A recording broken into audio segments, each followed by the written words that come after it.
Hi, technology is our friend now. Ryan Dorsey, Chair of the Charter Review Special Committee. It's February 18th, and we are going to have a meeting here. We have the Vice Chair of the committee, Councilman Bullock. Thank you, Mr. Chair. We have other members of the committee, Councilwoman Ramos and Councilman Blanchard. We have representatives here from the Law Department, Department of Legislative Reference, the Mayor's Office, Council Services, the Council President's Office, and we have one member of the public here with us, Adam Golden. How you doing today, Adam? We have an agenda today to look over. I distributed a couple days ago sort of a preliminary document for exploring matters related to the veto powers, the budget process, and the Board of Estimates. At our last meeting, we reviewed a similar document for the executive department's Article 7, and then touched on Article 8 franchises. And so today we're looking at things pertaining to Articles 4, 6, and a concept for a new proposed budget article. So we will come to those in a bit. I just first couple of things here, noting again, we have the first of our series of public outreach listening sessions is coming up on February 26th in 8 days. That first one is at Enoch Pratt Herring Run Branch at 3801 Erdman Avenue at 6 p.m. I will certainly be there. The council president and staff will be there. Are any of our other committee members planning on being at that meeting? I know that's probably closer to Councilman Jones' district than anybody else's, but I want to try to make sure that we have at least one other committee member at that meeting on the 26th. So I know I won't be at that one, but the two West Side ones I'll be at. So Coppin and Massage. Great. All right, great.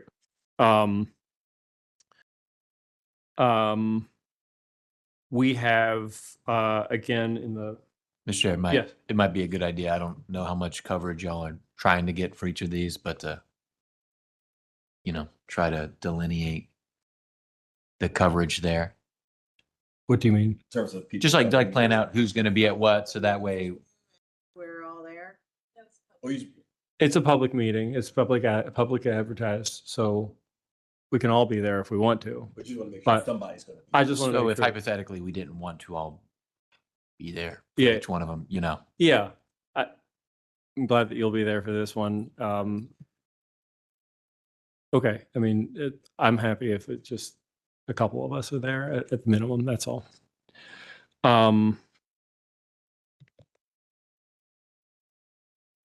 Okay, as we have done in these meetings, we kick off sort of with review of any new submissions of topics.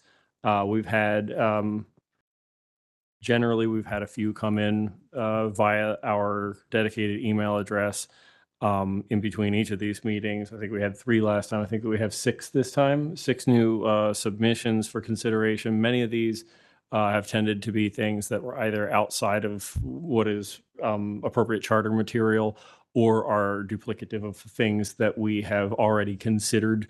But it should be taken as something kind of reemphasizing the importance of taking up some of the topics probably. So I ask our staff member Ethan to give us a rundown of those new things, and then I will bring up one thing for consideration. And as we have done, we will just kind of enter these things on the record with minimal discussion and then move on from them and make them something that we come back to at a later date if necessary. Sure. So thank you, Mr. Chair. Just to reiterate, that email, if anybody wants to submit topics, is charter.review.committee@baltimorecity.gov. The first of the topics that we've received since the previous meeting is related to protecting Baltimore City's water and sewer systems as public assets. Again, the details of all of these will be available on Legistar after today's meeting. The second that we've received is related to the supplemental appropriations process, essentially empowering the council to take a greater impact on that process.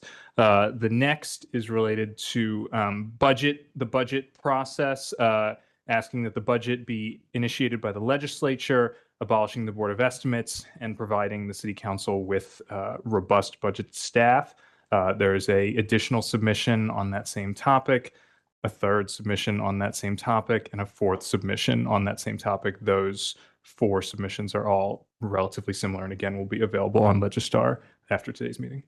Thank you. I will come to one that I want to bring up here in a moment, but I'm going to take a moment here to go to Adam Golden. Did you have anything to do with these submissions? I didn't directly, but people on our team. All right. Do you want to take a couple minutes to talk? We come over to this microphone and we're going to hear from Adam as a member of the public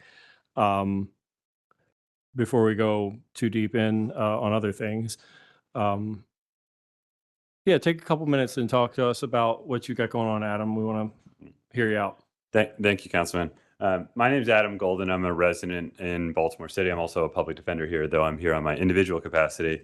I'm part of a team at the Maryland Institute for Progressive Policy, and we recently published a report on the City Council's work in 2025, and we sent it to all the City Council people, and we appreciate those who have given us feedback and who have met with us, as a number of you have. Ultimately, we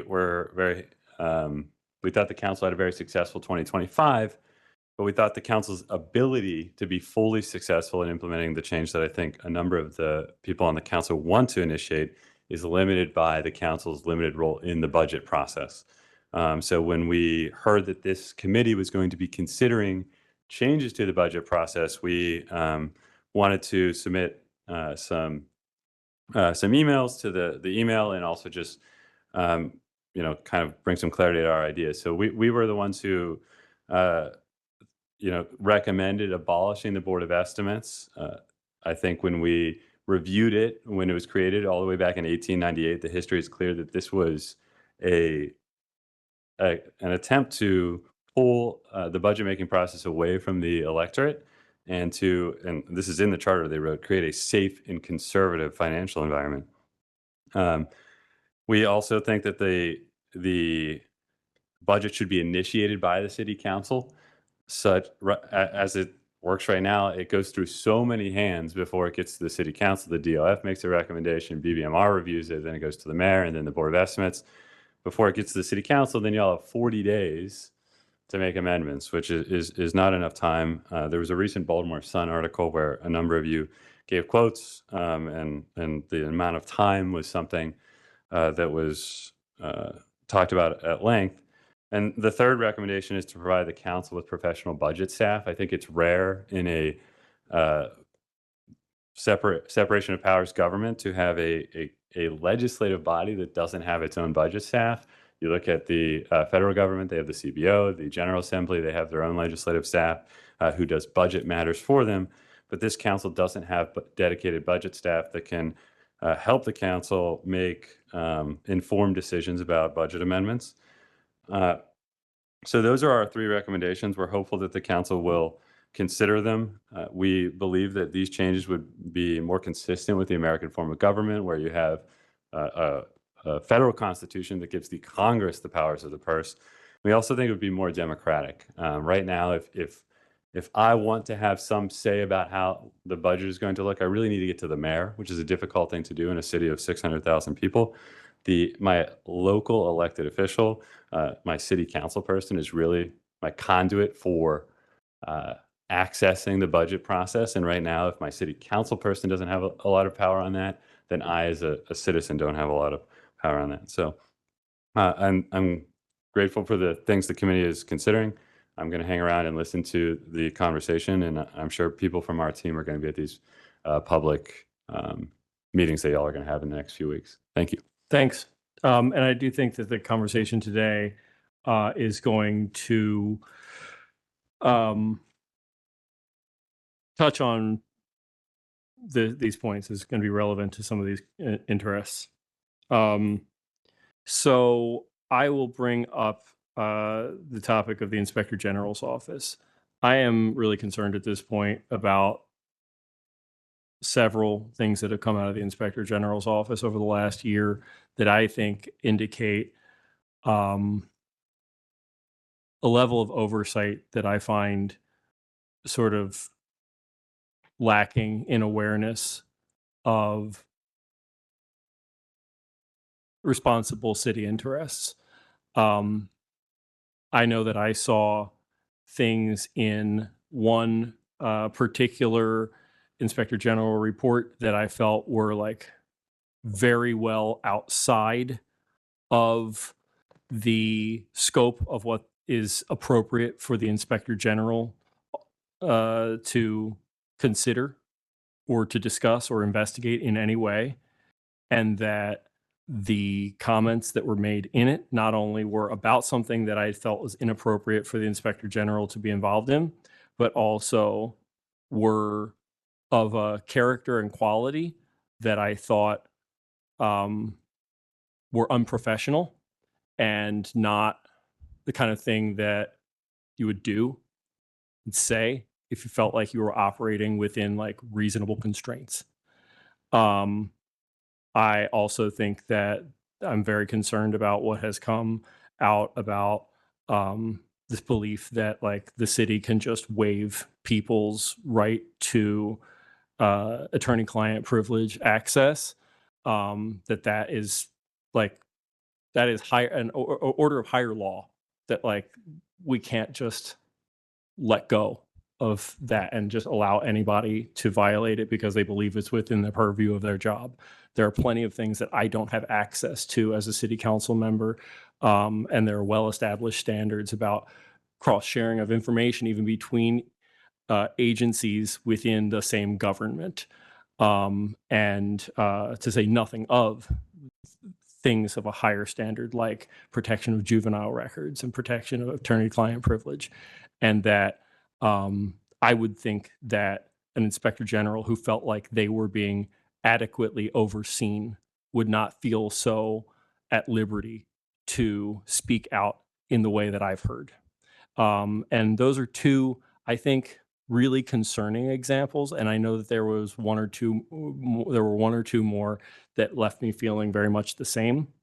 And so I think it's worth considering a possible revision to the structure of the Inspector General Board, which I bring up having been the person who crafted the original one and having had Councilwoman Ramos involved in the makeup of the board as it is now.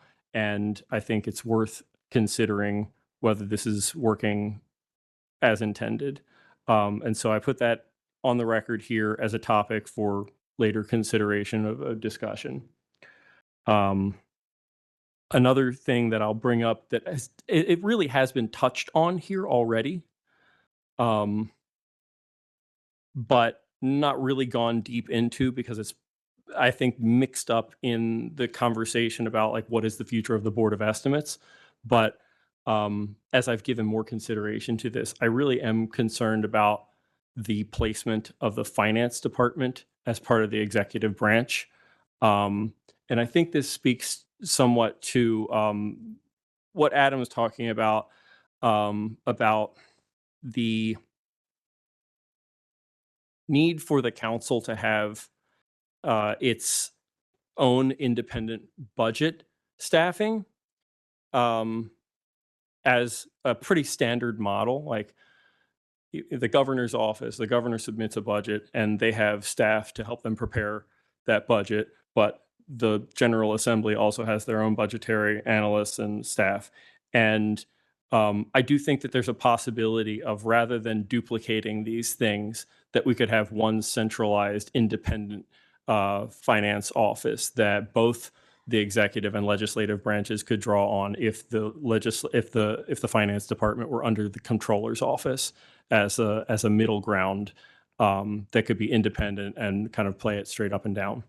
And so I'm concerned about this because I think that there are enough examples of the finance department allowing money to be spent in ways that is not proper and appropriate. And so I want to make clear that this is something that I think that there's reasonable need to consider, moving the finance department out of the executive branch. So this is the new topics for consideration. Shall we look over, Councilman Blanchard, you have something here. Let's go to your topic here. Yeah, thank you, Mr. Chair. And sorry, Ethan, for not getting this over sooner. So last night we were in the committee hearing for Housing and Economic Development and had Commissioner Kennedy in there, and she had pointed out that there are a lot of, I think there's like 84 land disposition agreements that are awaiting. They're waiting to go before the Board of Estimates right now, specifically for VBN cited properties. And so I think this is in the fight against the vacant housing crisis, this is clearly something that's an important slowdown in the process. And so I asked, did she think it was, are there things that are going for the BOE that probably shouldn't be required and it would be good for addressing the vacant housing crisis if they were exempted? And she gave the examples of ground rents below a certain threshold, and I think also LDAs below a certain threshold. So this was a very kind of quick turnaround on my part. I want to give a shout out to ChatGPT. But it is so I think there's a question for law of, if this makes it, and if it's in, I know I spoke with Mr. Chair, and not certain if this even right now is a charter amendment versus ordinance, as well as like obviously what happens to the future of the structure of the BOE and whatnot. But so certainly I would hate for us to miss the opportunity to make it easier and faster to solve the vacant housing crisis just because we thought we were going to do something and we ended up not, and we weren't ready for it. So I just wanted to kind of kick the tires on this since we had this committee hearing today anyway.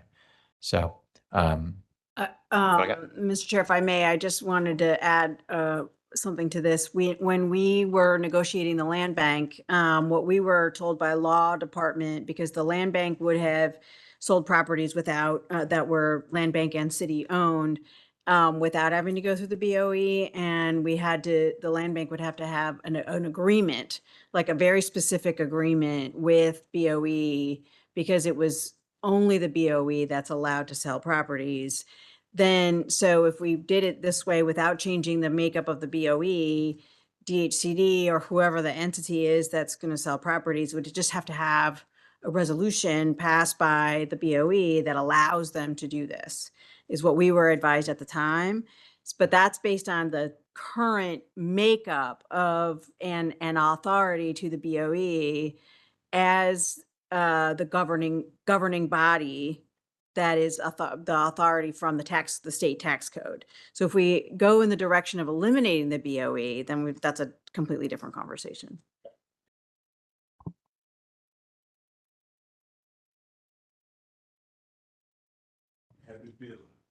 All right, Councilman Jones is with us and happy to be alive. For the record, he is happy to be alive. All day. All right, good. Now my Yeah. day can finally stop. He feels lucky to be sitting next to me. Day can finally stop.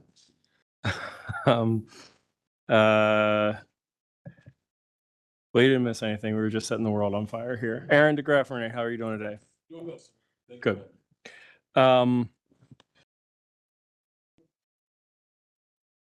Okay, so should we look over this document that I sent around? Yeah. It's got lots of highlighting in it.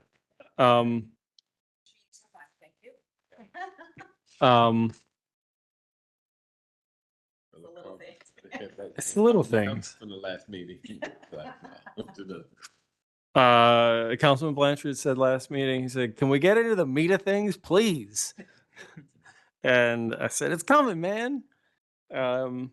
So we've got a document here that I think is responsive or attempts to envision a response to a bunch of different topics that we've brought up in the course of these meetings. Let me go back to our spreadsheet here. I think that this, if I look back at the spreadsheet that we sent around last week, kind of summarizing a bunch of different topics, I think that what's in this document today touches on is stuff related to special funds, timing of the budget, conditional budgetary authority, procurement, veto and veto reform. So that's like 5 different things. And I think there's a bit more to this than that also along the way. I put in page numbers and line numbers here for folks' ease of reference as we go through this. So it starts here with a couple pages of material from the Article 4 on the mayor. That because it's in here chronologically, it kind of makes a little more sense if we talk about as Article 4 just happens to come before Articles 6 and others. That it makes a little bit more sense in the context of things to come. But essentially, we have some general issues, general interests in changing the timing of when a veto is delivered to the council, like how long the mayor has to deliver a veto to us, and then at points, and then the points at which the council can undertake to override a veto. As we've discussed before, the existing language talks about and says, on receipt, the mayor's objections shall be read promptly to the council and entered on its journal. The council may proceed to reconsider a vote on the ordinance or resolution anytime, ordinance or resolution after 5 calendar days from when the mayor's objections have been read to the council, and either within 20 calendar days from when the mayor's objections have been read to the council, or if no regular meeting is held during that 20-day period, at the first regular meeting that is scheduled after that 20-day period. And this idea of like regular meetings has been a point of contention over time, as to essentially exclude the possibility of a special meeting being called for the purpose of overriding a veto. And so the idea here is that by not saying regular and special, or regular or special, and just saying meeting with no qualifying term, it's inclusive of any meeting at any time. And rather than this this convoluted kind of thing, after 5 calendar days, but within 20 calendar days, and if no other meeting exists between those times, then this other thing is possible. Just flat out saying, look, mayor gives us the veto, and if we want to override it, we can call any meeting anytime we want within 21 days to override that, and that's that. And just giving a definite timeline to it. That in conjunction with getting the veto from the mayor in a shorter time frame to begin with, rather than it being 3 meetings, which is the existing standard, that the veto should have to come within 2 meetings. So it's, Mr. Chair, so it says here Except for items of appropriation. yeah. I'll come to that. Okay. But I wanted to touch on that general framing because that was one topic in and of itself, getting the veto from the mayor sooner and being more straightforward about how it and when it can be overridden. That was one topic in and of itself.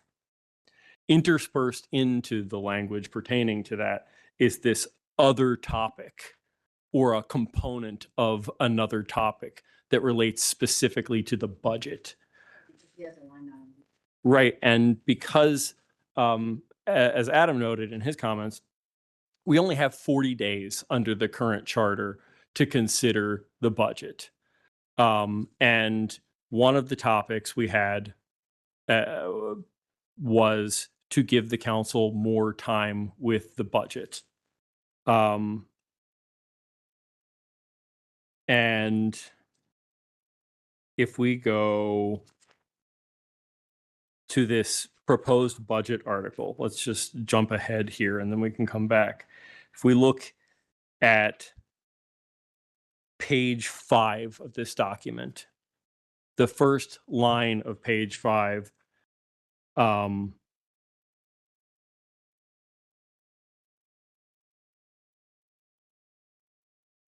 has some highlighted text that is, I feel shamed for not using the conventions of drafting properly here, but I did things on the fly and was sloppy about it. But the idea here is where the existing language says, the Board of Estimates shall submit to the City Council the proposed ordinance of estimates for the next fiscal year at least 45 days before the beginning of that fiscal year. We can just set a specific date and one that's earlier that says no later than April 15th of each year. So that's a month earlier than this existing no later than 45 days before. And so we would set a specific date that would give us essentially 75 days, and that rather than saying what comes after that, the council shall have at least 40 days after receipt of the board's proposed ordinance of estimates to enact an ordinance of estimates. The council shall adopt an ordinance of estimates at least 5 days prior to the beginning of the fiscal year to which it is applicable, if the Board of Estimates submits its proposed ordinance of estimates within the period prescribed by sections 3C. It doesn't say anything about what happens if the Board of Estimates fails to submit it to us within that 45 days. Like if they don't submit it to us within that 40, giving us that at least 45 days, it doesn't say that we then get 100 days to consider the budget. It just says we only have 40 days if they give it to us in time, and that essentially means we have to pass it within 5 days before the new fiscal year.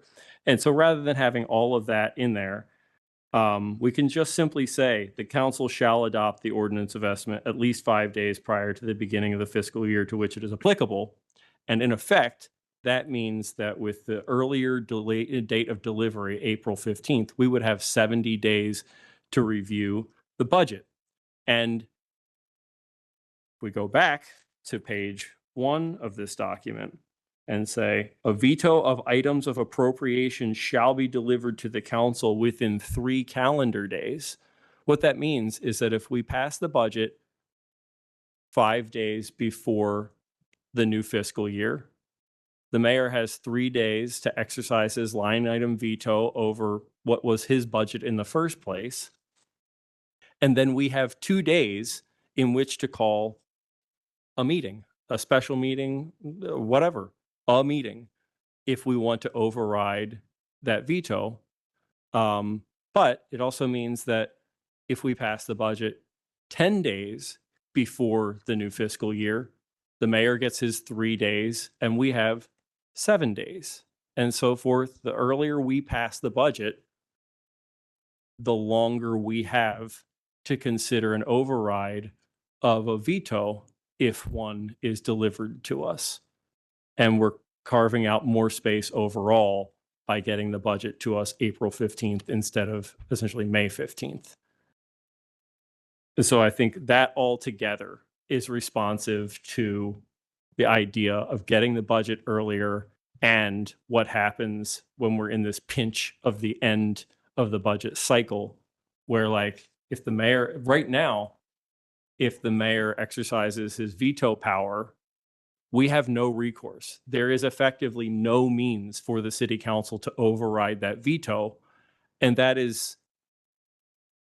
just seems crazy to me.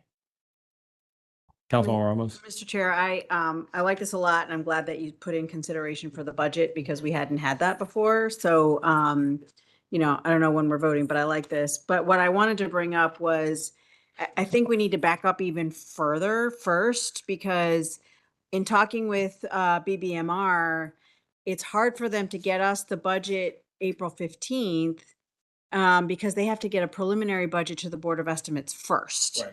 So either we have to back it all up, or maybe we should have the broader conversation about whether or not we're getting rid of the Board of Estimates. Because if we have that conversation first, then we can align basically everything else from that decision.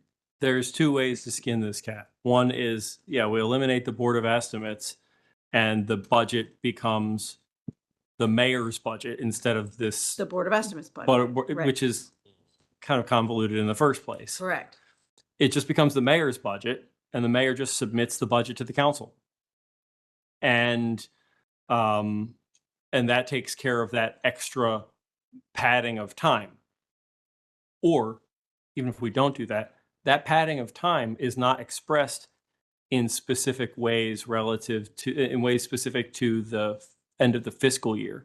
The way that the timing of the budget presentation by the Board of Estimates is expressed is relative to its date of delivery to the council. So if the council date of delivery, the required date of delivery to the council is moved up, the de facto, the Board of Estimates date of introduction is and must be moved up because their only requirement is that they, what does it say? Yeah, I mean, I Have agree to with hold a that, public hearing on it which is the. within X number of days of Right. something. Right. I guess I just feel like a lot of the conversations we're having in this is about, has to start with the decision by us whether we are getting rid of the Board of Estimates or not. And then we can have the conversations around timing, around how we do procurement, around all of these other things. Because I agree with you. I want more time on the budget, no matter how we go with this, right? Totally agree with you. But I do think that some of the procedures would change based on that first discussion. Yeah, no, I think you know. make a point. I see where you're I going. know you with have a this. new job on the rest of it. No, no, thank you. Just for today. But no, I think you make a point in terms of the BOE, and I know we'll have some longer conversations that might be, not challenging, but some more conversations. But I think the point, I think we all agree on, we need more time, right? So again, Right, regardless right, of what we agree happens, with that. bring that earlier. So I think the April 15th again is a strong one. Agree Yeah, too. I think it's really important that we move this timing up and really important that we consider the future of the Board of Estimates. But I do think with respect to this one provision, the two can be considered separately. Like we can say we want the budget sooner and that the existence of the Board of Estimates and its structure is not an impediment to us getting it sooner, because even if the Board of Estimates continues to exist exactly as it is today, the fact that it would be required for us to get the budget at an earlier date would mean that the Board of Estimates would just have to introduce the budget at an earlier date to itself. But it is inevitable. We need to talk about the structure of the Board of Estimates. Yeah, I and its mean, I future. think that's kind of where I agree with you And- on the timing, no question. I mean. And I I'll just tell you, think that at some point, like, when are we having that discussion? in putting When this are we doing document this? together, the initial iteration of it, I basically had enough conversations with enough people that we were all that it felt like there was a preponderance of people saying we should abolish the Board of Estimates, but also we're not sure like if we have the capacity to do that on a short timeline. And that nonetheless, we all agree something needs to change, and that perhaps just changing the makeup of the Board of Estimates from 5 to 3 people would be a step in the right direction, at least in the interim, as we figure out all of what needs to happen in order to abolish the Board of Estimates. And so the first iteration of this document, as Ethan and I started to work on compiling all these things, struck the director, the public board of public works, and the city solicitor, and just said the board of estimates shall be the mayor, council president, and the comptroller. But just the more we talked about it and thought about this and considered this, the more stuff is up in the air. I didn't want to muddy up this document with specifically considering that. And that is to say also that if we decide that we need to abolish the Board of Estimates, the whole structure here changes, because we're not talking about Article 6 anymore, Board of Estimates. We're talking about something different. Let's get that to that. We'll go through this and then we'll move on.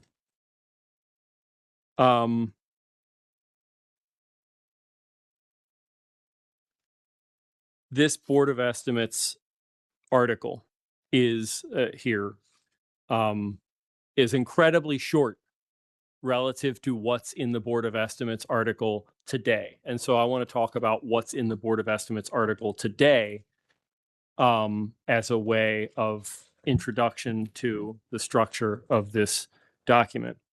Today, the Board of Estimates article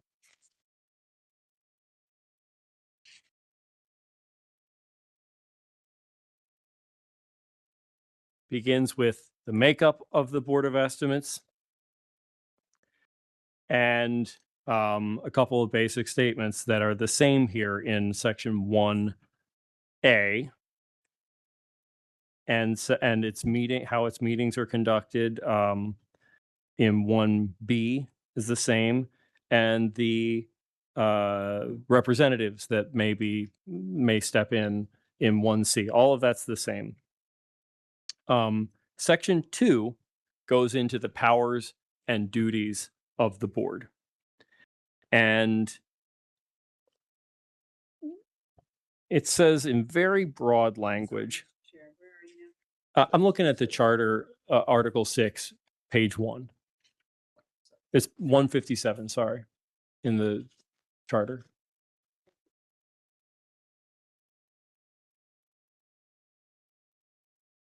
So Article 6, subtitle 2, today says powers and duties. The Board of Estimates shall formulate and execute the fiscal policy of the city to the extent and in the manner provided for in the charter. And this really broad language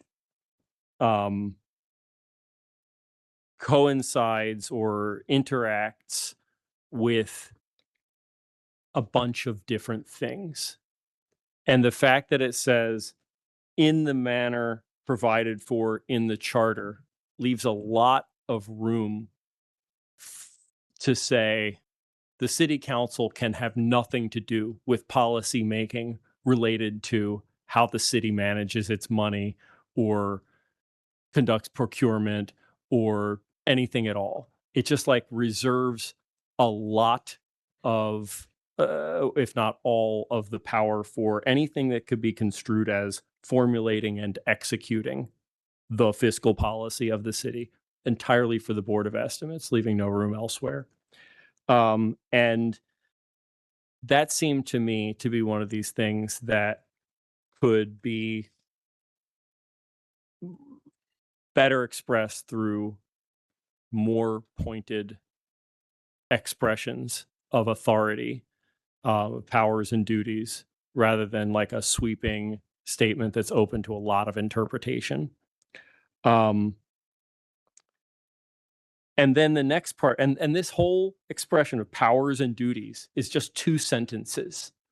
The second one is just to exercise its powers and perform its duties, the board may promulgate rules and regulations and summon before it the heads of departments, bureaus, or divisions, municipal officers, and members of commissions and boards.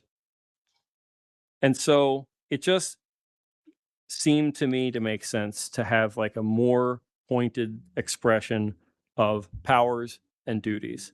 And so striking all of that language, what I have in this document that I've shared with you all says the board shall submit to the city council the annual proposed ordinance of estimates, which I think is a clear and unambiguous way of. Where are you in your document? Page 3. Got it. It's an unambiguous way of some element of shall formulate and execute the fiscal policy of the city. Another part of, or rather, it's more like that's more the formulate side of things. And the execute side of things is to award contracts and supervise all purchasing by the city. Formulate, execute, submit the budget, oversee how spending happens. Formulate, execute, but in much clearer terms that we can parse out. And then 3, perform duties and exercise powers as may be directed by ordinance, so that there's no question that the ordinance, that the Board of Estimates is a thing that carries out the will of the public here, but that the legislative branch has some role in shaping how the public's will is carried out. And then the statements that are the second part of what's there. The board may, to exercise its powers and perform its duties, summon before it the heads of departments, la la la, and promulgate rules and regulations, la la la. So we're keeping essentially the essence of what's already there, but stating it in a much clearer fashion, I think. And so then if we go on with the rest of the existing Board of Estimates article, if you go back to the charter, when we look at sections 3, 4, 5, 6, 7, it's all budget process. And when, as Adam noted at the beginning, we realize that the budget goes through a lot of people's hands in the life of its creation and passage. It starts with BBMR and the finance department, and essentially the mayor gives it his blessing, and it comes to the Board of Estimates. It comes from the Board of Estimates to the council. The council considers it and then sends it back to the mayor, who either vetoes or signs it. It goes through a lot of different hands. It is by no means the Board of Estimates as an owner.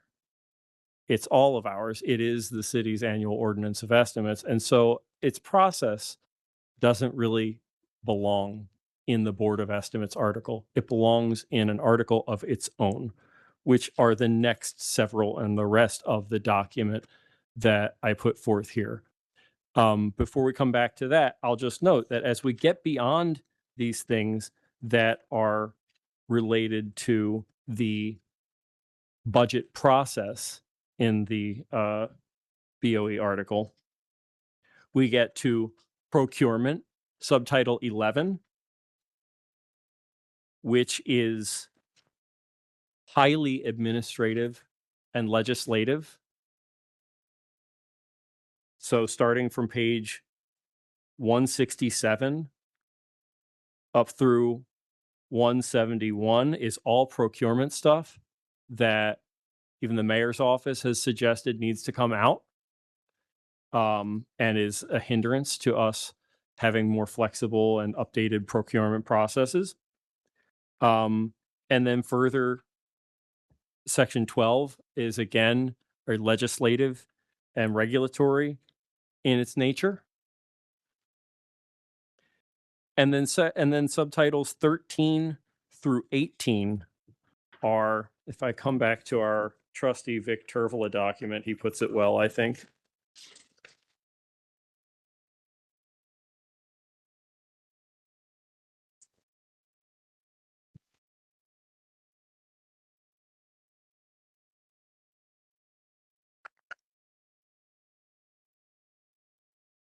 Well, 13 you can see is identical to what's in section 12, section 2 already, right? If I go back to section 2, it says, there's the first sentence about the formulate and execute the fiscal policy, and the second sentence, to exercise its powers and perform its duties, the board may promulgate rules and regulations and summon before it the heads of departments, bureaus, or divisions, la da da. And then we go to subtitle 13, and it says the exact same thing again. The board shall have the power at any time to summon before it the heads of departments and their respective bureau heads, blah, blah, blah. So it doesn't need to be there. It's redundant of something that's already there. And everything else here is either legislative or redundant of something that is in state law elsewhere. None of this from subtitle 13 to 18 needs to be here. And so that's why this document that I've shared has such a short Article 6 proposal. As we discussed last time, there is like a value to having like a very basic framework. This doesn't have anything in it about procurement, doesn't make any statement about pure procurement. And I think it's reasonable to think there might need to be some statement about procurement in here. A good starting point or guide on this might be drawn from the existing procurement article, where it simply says the Board of Estimates shall be responsible for awarding contracts and supervising all purchasing by the city as provided in this section. Well, that's already in this drafted Article 6 powers and duties, subtitle 2. But then by ordinance passed by 2/3 of the city council members, the mayor and city council shall set the dollar threshold for contracts that must be formally advertised and contracts that must be approved by the Board of Estimates. And so if we needed to say anything about procurement at all in the charter, it might be something like that. But, you know, I think that we can default here to there being very minimal stuff about procurement. Councilman Jones? Yeah, just along the lines of, like you're talking about procurement, and like section 16 that talked about salaries of state attorney and those type of things. Mm-hmm. Would that not also need to be mentioned somewhere else, or where does that fall along the lines of, I guess, the general statement, the general document that we're creating? If we look at these things here at the end here, so bonds of municipal officers, a charter could contain these provisions, but they're totally dispensable and better handled in legislation, if at all. 15, claims against the city. This is unneeded detail. To provide claim, no private claims against the city shall be paid, nor shall any claims held by the city be compromised or released except in accordance with the procedures Think like established. 16, more in particular. 16. Yeah. State law already requires the city to set the salaries mentioned in this section. Gotcha. So this one in particular is For the redundant of state Okay, law. State law. Gotcha. Yeah. And so then there's this drafted proposed budget article here as a article blank. And it basically moves all of this budget stuff from the Board of Estimates article over to this new conceptual article and makes a few changes along the way, like the timeline for submission of the budget to the council no later than April 15th. The simplification of the language here around adoption by the council, just saying we adopt it within 5 days of the budget. I mean, of the end of the fiscal year. I raised a question here about a contingent fund. I thought this was an interesting thing.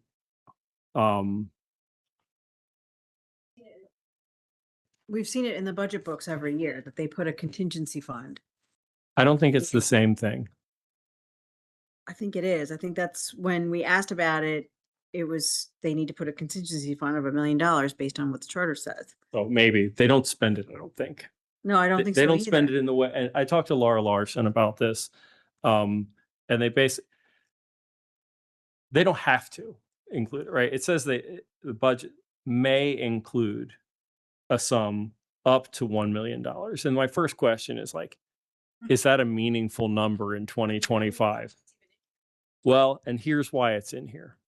Is it says to be used during the next fiscal year as a contingent fund in case of emergency or necessity for the expenditure of money in excess of or other than appropriations regularly passed for any municipal agency. And then by way of process, it says at least 1 week before it approves a contingent fund expenditure, the Board of Estimates it's referring back to the board shall report to the city council the reasons for the expenditure. And so it puts this forth as an alternative to having to go through the supplemental appropriations process.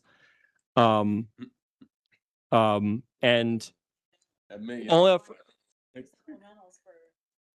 right.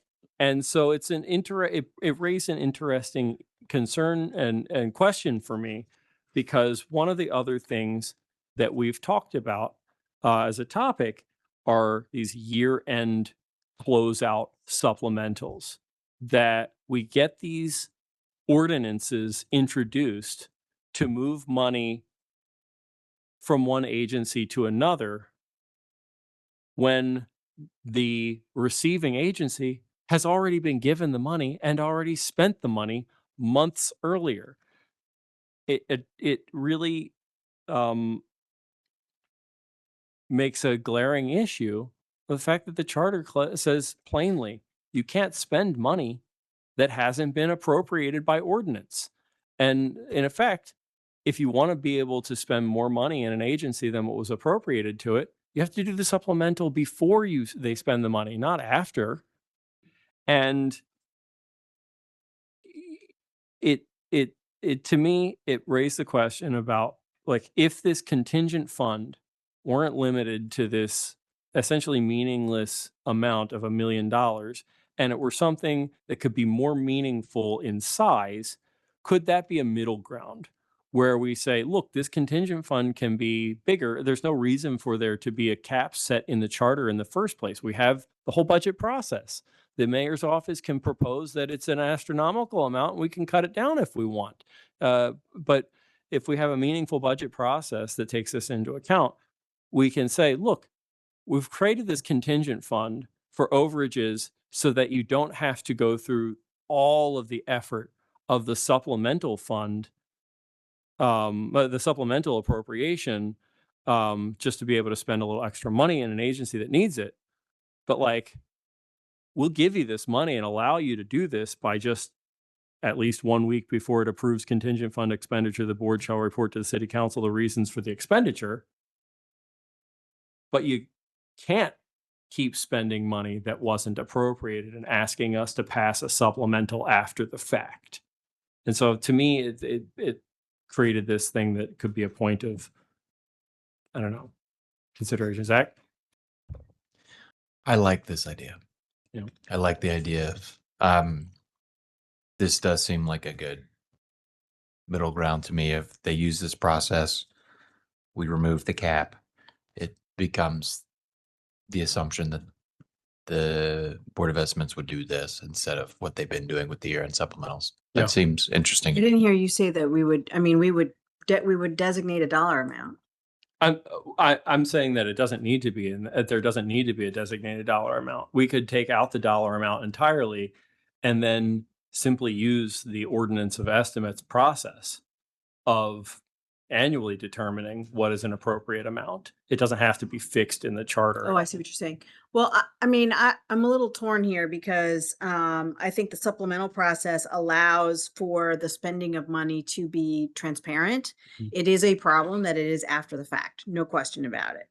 Mhm. There should be a way that there can be it can be transparent, but also that they just can't spend it. And I haven't talked to Laura about what her proposal is, or if this is her proposal. It's not. No, you I brought know. this to her. Oh, okay. Because I think that, the ordinance of estimates process, even if we get rid of the Board of Estimates, is still a transparent process for the most part. And there should be, if there's changes, there needs to be some transparency. So one of the things that we're seeing in the capital budget, and I'm late in getting to you my proposal on that, is that if there's money that's not being spent, then the planning commission just allows it to be, makes or approves the transfer, but the transfer already happened. And so we have to address that as well in the capital budget. And so if it should all be done through, I think, the city council, we just have to figure out a way to make sure that it's not going to be something that stymies the, spending of the money if they really need it. I think the point here is that look, I don't know when this $1 million was put in here as the figure. I have the sense that it was put in there when $1 million was a meaningful amount of money relative to the overall budget.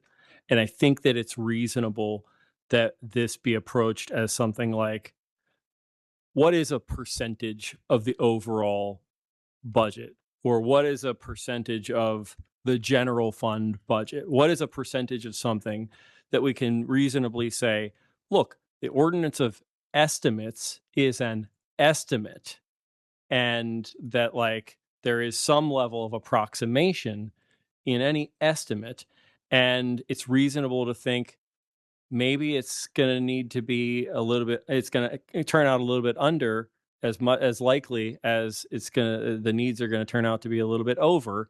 And let's create that little bit of padding so that we can carry out the intent of the ordinance of estimates without having to go through the whole supplemental process just in order to get that extra little bit. Laura say about your Laura say about your proposal? Sounds reasonable, sounds smart. I don't know, something like that. She said, Ryan, you're just so smart. Why do you think about utterly reasonable, Ryan. Ben's glaring at me so hard. That's hilarious. Um, Hilarious. Someone No. called you utterly reasonable? yeah, all right. That's why I'm um, laughing. I call myself this Hard. all the time. Why doesn't anybody else? But that's what I'm thinking. Is like, this is supposed to be here as something that can be used to help us help the city to carry out the intent of the ordinance of estimates without being stymied in the supplemental process Has unnecessarily. Other cities done it this way? I don't know. That would But be it's information a that could be reasonable helpful. to me. It's like a reasonable middle ground. It doesn't mean that there don't have to be supplementals for bigger appropriations, right? If we need to transfer $20 million new dollars to a department, that's different than like we underestimated by, 200,000 in the budget, and we have this contingent fund to allow us to come up with that 200,000 or something. It's different. And the process of saying we're going to allow more money to be spent in this more fluid manner through this contingent fund, we also make clear you really need to send us the supplementals on the front end, not the back Not the end, back end. because we're not going to pass them on the back end. That's how I feel about it. It also brings us back to this issue of we come back to it as a different topic of consideration, but the finance department being in the executive branch is a problem, I think, to have the same people who are responsible for the outflow of money be directly accountable to the person who's saying, I want the money flowing out here. I don't care how it gets there. It goes here. I don't care if you follow the processes. And that's a real problem. I think that it makes a lot more sense for there to be a separation of somebody saying, I would like money to be spent on this thing, and then having somebody independent of that person's oversight and influence being able to say, okay, if you want the money to be spent on this thing, this is the process by which that must be done. Mhm. And that can only really be achieved by taking the spending folks out of the executive branch. Mr. Chair, I would just say that it's important to look at all of this, but I do still believe that we need to have the conversation about the Board of Estimates, because we can't Totally. do a budget article without Totally. having that conversation. Totally. So when are we having that conversation? Let me get through this one document first. There's only a few more pages of notes here. And I Councilman Jones. just want to follow. I completely agree with you, and to kind of take it one step further back, it's like, as we look at the charter, is the goal to take out things to make things more fluent, to make things make more sense, to get rid of the convoluted things, or is it to balance out the structure of government? I mean, like, those are two completely different things, right? And we have to be honest on what the goal here is, right? And if it's just to get rid of convoluted things, and then structure may not be a thing, but then if it's to balance out the structure of government, then things like the Board of Estimates definitely need to be addressed and definitely need to be done. But it kind of goes back to really level setting and seeing what our goal is accomplishing. Well, I think we started the whole conversation with the Turbola document, which I liked very much. And if we just said, here, we're going to pass the Turbola document, then we'd be done for the day. But we do have, I think there's been a lot of conversations from the public and also just internally, we've all wanted to tackle the Board of Estimates in some way, right? We all know that that's an issue, and we have the opportunity right now with the leadership that we have that's actually interested in making those changes, right? Gonna So come I back to think it. I think that's why I want to like, we should just take advantage of the fact that we have all of the stars aligning at least to do something and to take advantage of that. I'm going to come back to it.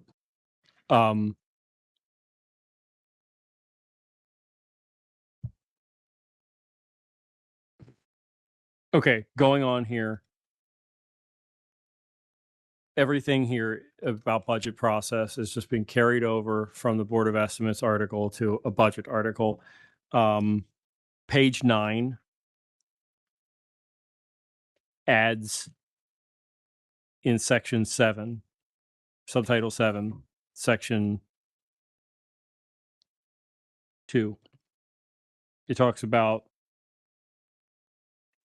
it says, by a majority vote of its members, the city council may reduce or eliminate any of the amounts in the proposed ordinance of estimates except amounts fixed by state or federal law, amounts that the fire department established and by a board of arbitration included, amounts for the payment of the interest and principal of municipal debt, and amounts dedicated to non-lapsing funds by ordinance. This relates to what is on page 13.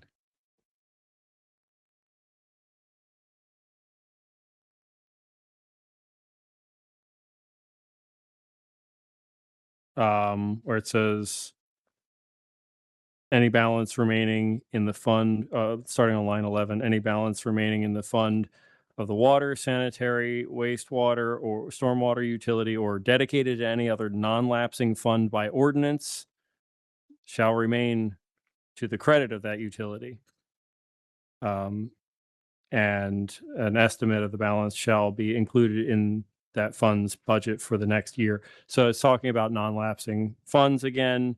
I guess my aim here, again, it mentions the instances of surpluses occurring in non-lapsing funds. My aim here is to say that non-lapsing funds can have money directed to them by ordinance so that we can establish them. And this, I think, speaks to, as an example of the kind of non-lapsing fund that we've talked about, is this idea of parking benefits districts that Councilman Blanchard brought up, is that if we say in the ordinance of estimates, hold on, wasn't there some, I think there was something in here.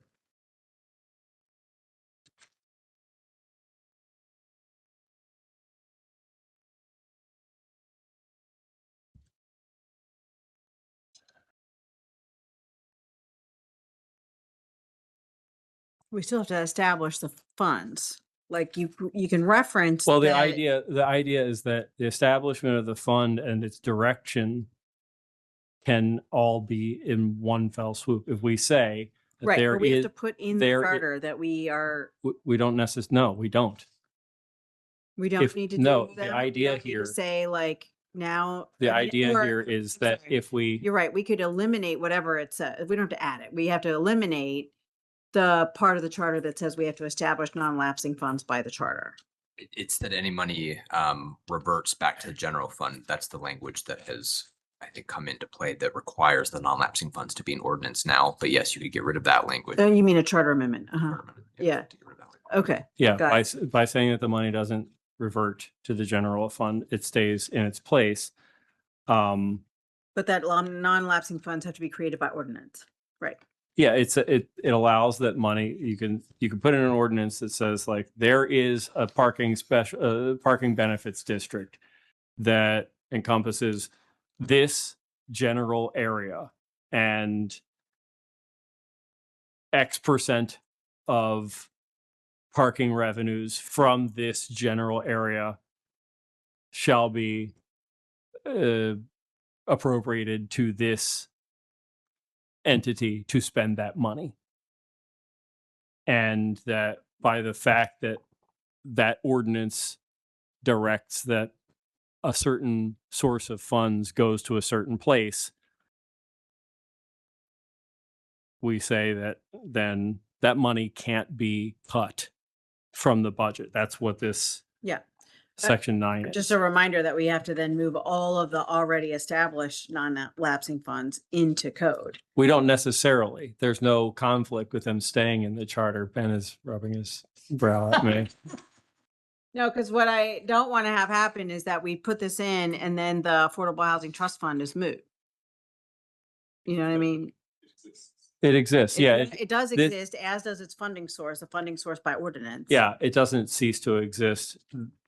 It's still in the charter. It's still there and everything related to it still exists. Ben, did you want to say something? Your face wants to say something. Generally does. I was going to, I guess, note that the special funds are in the charter because the council didn't have the authority to create in the budget until 4 years ago. So that's why they're there. It was a workaround to Right. being in a powerless entity with regard to the budget. Whether or not they should stay there, I say no, because it's clutter. But, and the legal question about whether or not they need to be moved or whether or not the language in the code is sufficient, I don't have a dog in that fight. I do have a question about non-lapsing funds as a percentage of the overall operating budget. Does this relate to something that I said? No, it's just that we have two of Hold on, them. Ben. So I don't love that as a convention.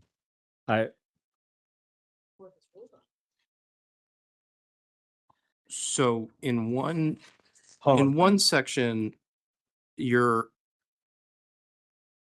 prohibiting any effective discount of an existing non-lapsing fund.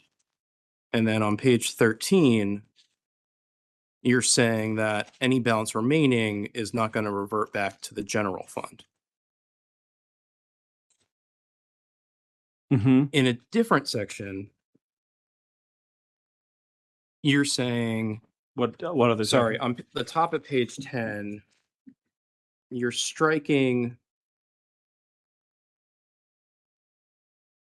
At the well, bottom of actually- page, this is a different No, concept. actually, that's a different concept. But Different concept. I think it's just a general question of, I think maybe it's better for ordinance, but it's just an overall question of if you take the brakes off of special funds, but you're empowering the entity that is going to be creating the budget or effectively have the majority of the budget power after the mayor to do it, what if any limitation is on there? Don't know. Okay. It's a good question. But it does come back to this question of like we have the ability to amend the budget and the limit placed on how we don't spend recklessly in some particular venue every single year is that every year we have enough reasonable people to pass a budget that isn't reckless. And so I think the same goes for like, are we going to recklessly pass ordinances that appropriate or like that mandate appropriations? I don't think that we're going to recklessly pass spending mandates.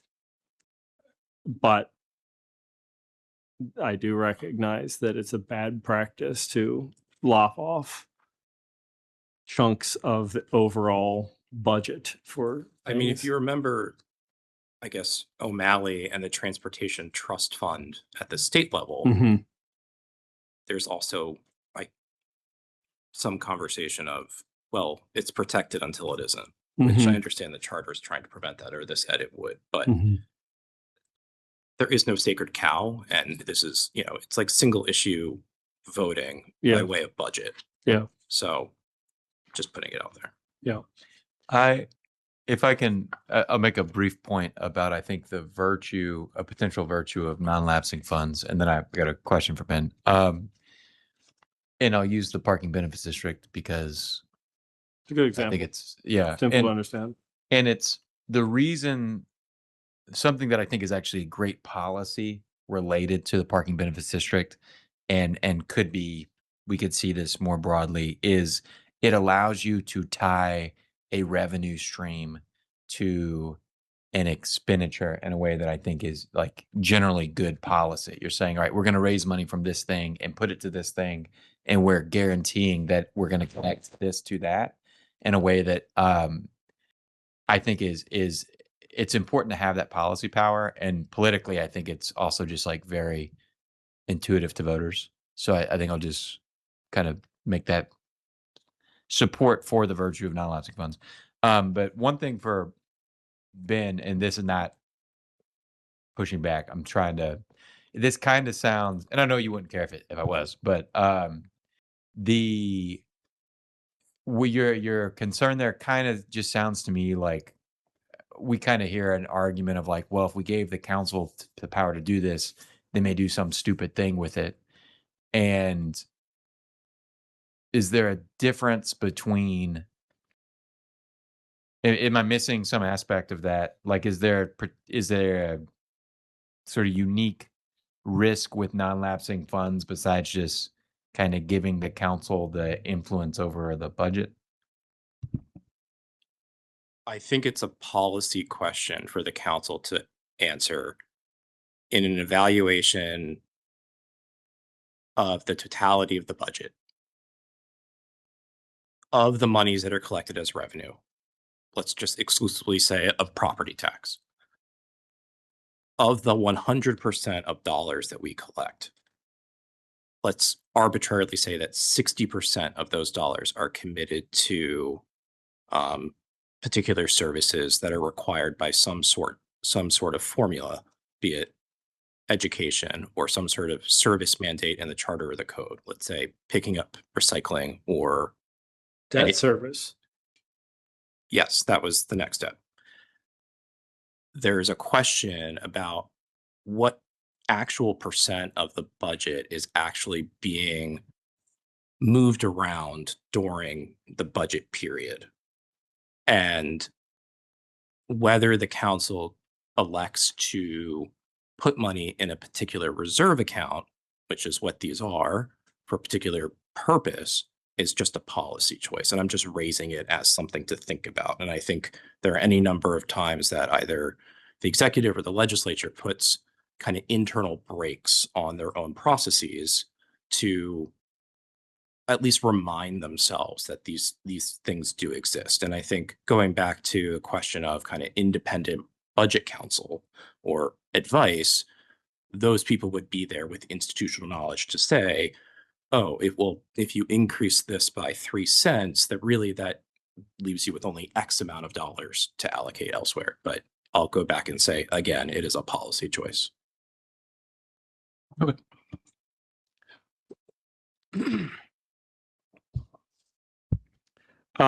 So the line highlighted on page 9 relates to these lines on page 13, all about non-lapsing funds. Then if we go over to the bottom of page 9 and the top of page 10, this is a different concept, another concept. Bottom of page 9 says, if the carrying out of a particular program, purpose, activity, or project depends on action by a body other than the city council may insert a specific provision in the proposed ordinance of estimates, making the appropriation for the particular program, purpose, activity, or project contingent on that action. The effect of this is that we cannot insert a contingency provision on any appropriation to any city agency. This is this is a core agency oversight power exercised by the Maryland General Assembly every single year. This is a real hindrance to us being able to balance our oversight. And in fact, in my time on the council, it has been done once and could not be done in the same way again today, because, as an example, in my first term, I was asking for some basic information from the police department, who was very unwilling to give me the information.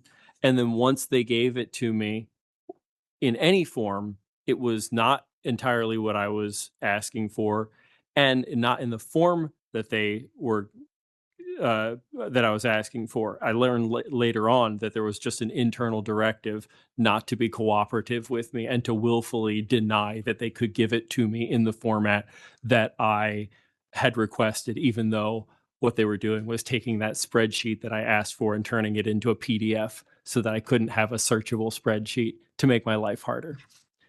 And so in order to get what I was looking for, I said, then the city council is going to put a contingency on this line of appropriation to the police commissioner's office, to the administrative budget line, budget service for the office of the commissioner. You're not going to get this, ultimately meaningless amount of money, $75,000, I think it was, something extremely small in the $500 million that we were giving to the police department, but meaningful in that it made a statement. You're not going to get this money unless you give us this information. And it's not unreasonable for us to ask for this information. And the city council adopted this. As far as I know, it's the only floor amendment that we've passed on a budget in my time on the council. But we did it. We passed it. And then we made the police department a city entity. The only reason that I could do that was because at the time, the charter said the police department shall be an entity and instrumentality of the state of Maryland. As soon as they became a city entity, I can't do that anymore. And I should be able to do that. We should be able to do that with the Department of Public Works, Rec and Parks, the Department of Transportation, Health Department, anybody that we're appropriating money to. We should be able to say, look, we've been having these oversight discussions about X, Y, or Z for the last year, and we're not happy about this outcome or this non-compliance with these requests that we've made. And if you want this amount of, if you look at what the General Assembly does every year, it is ultimately trivial amounts of money that make the point by putting it into an enumerated document that becomes attached to the budget as an amendment to the budget, saying you're not going to get this money in this line item unless you do this thing. Can we, I like this idea very much. Can we expand it in some way? So for instance, one year when I was at CDN, we could not get from Maryland DHCD a study at all about the, housing needs in the state. Okay. So we put budget language in, Delegate Lehrman at the time, put budget language in saying you will do this, right? And that's how we got it, because we had to do it that way, right? It wasn't a contingency of you need to do this, otherwise this. It was just, here's a budget language, you got to comply with the budget language. I think that it's the same thing. It's similar. I mean, I think that we just you're not going to get this money unless you do this study. So do this study. I don't think that's what the language was. It was, I mean, I guess we could It's the same thing. formulate it that way, Yeah, it's but the same. that's not This necessarily is what money it for was. this is money for a study. You can either do this study or not get this money. It's the same thing. Similar. I mean, I'll look at the language that we used in that particular case, because there are some things that I would love to be able to put in budget language so that we can finally get what we need. Yeah, and I think this is a good dovetail to what Ben said before. It's like, what guardrails are there? Well, we don't see the General Assembly, who doesn't, we don't see them doing unreasonable things in their exercising of this power with their budget every single year. I don't think that we are lesser legislators. I think it's reasonable to think we will exercise these same powers with the same judiciousness. Is that a word? Zach? Oh, Oh, no, just really quickly, I think from a constituent service standpoint, it'll be a lot easier to get some things done. Because I watch my friends on the state level flex their authority when it comes to agencies, and agencies are a lot quicker to respond. So Yes, Fact. I have seen that. So just so I'm understanding the process, so these would, what do we call this? The provisions? what did I talk about?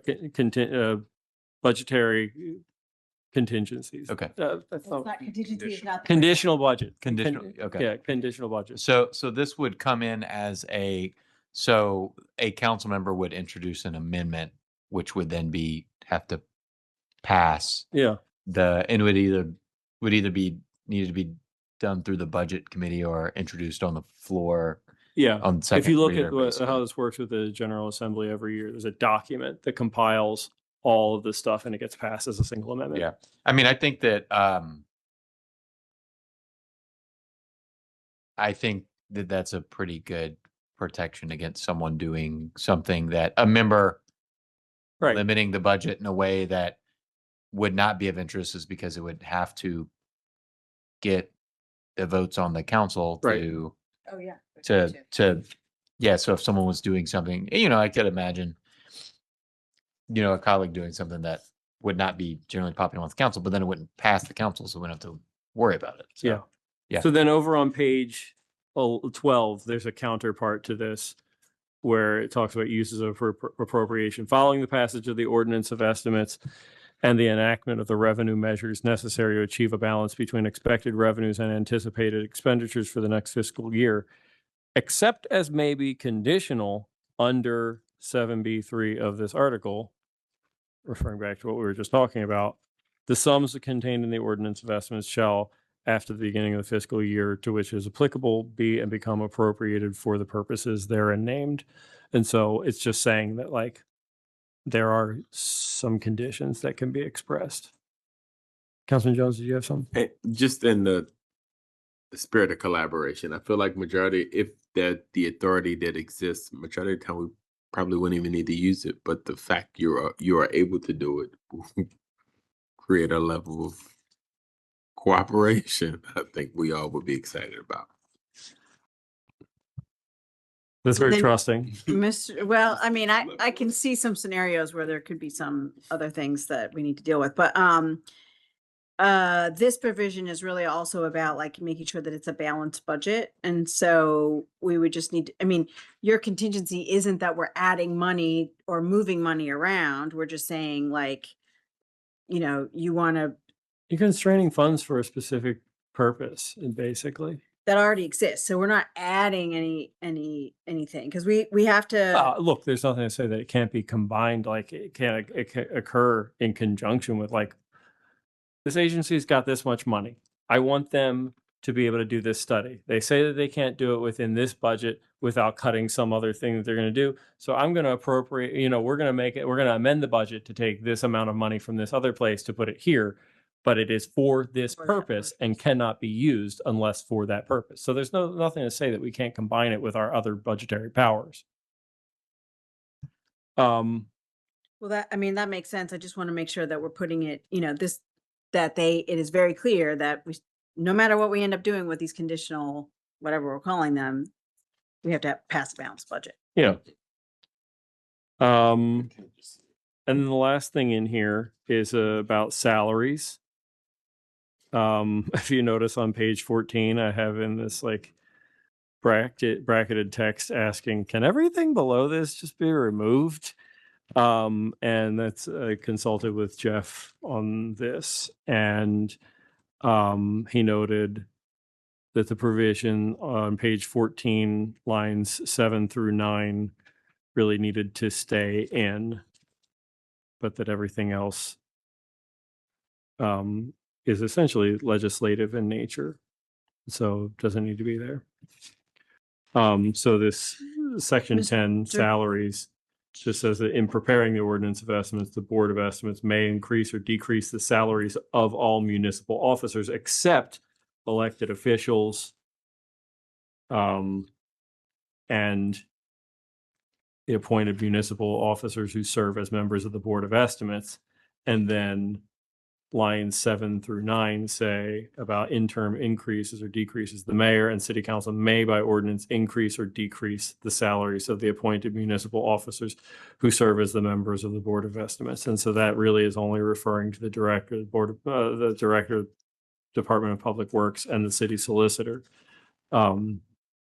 Should they stay members of a Board of Estimates that continued to exist? Well, and by ordinance, we're talking about the ordinance of estimates. We usually don't pass a separate piece of legislation on their salaries.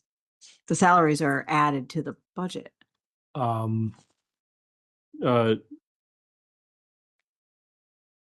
They know what this is specifically saying is in preparing the ordinance of estimates, the Board of Estimates may increase or decrease the salaries of all municipal officers except elected officials and those two others who sit on the Board of Estimates. So it can't be done with the ordinance of estimates. It has to be done by a separate ordinance that specifically sets the salary for the city solicitor or the director of public works. That needs to be separate I from thought that there was any a, change in their salary. Their salary is accounted for in the ordinance of estimates, but it can't just be changed in the ordinance of estimates. I don't remember passing an ordinance on the salary of the director of public works. Then it and- probably didn't change from what it was or already. the solicitor. So that you're saying that it probably didn't change, like It's a salary. fixed amount year to year and can't change from one year's budget to the next unless there is a separate ordinance. Oh, I would approving. imagine that they get a COLA and all of that kind of stuff, don't they? Like they don't have to, we don't have to approve their COLAs every year. We've never approved the COLAs every year.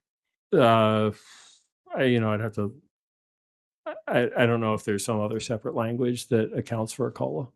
I don't. Jeff, do you know? I don't. I'd have to look into that. My recollection is that the solicitor, so because we just had this, maybe it was 2 years ago, less than a year ago with We did end up doing that with her salary. but it didn't was we? at the Board of Estimates, where the salaries for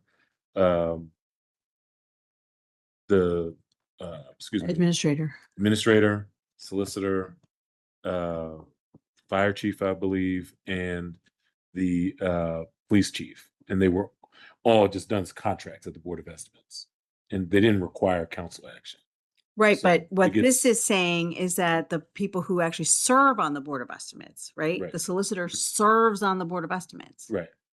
So that if we don't do it through the budget ordinance of estimates, we should have done it through an ordinance.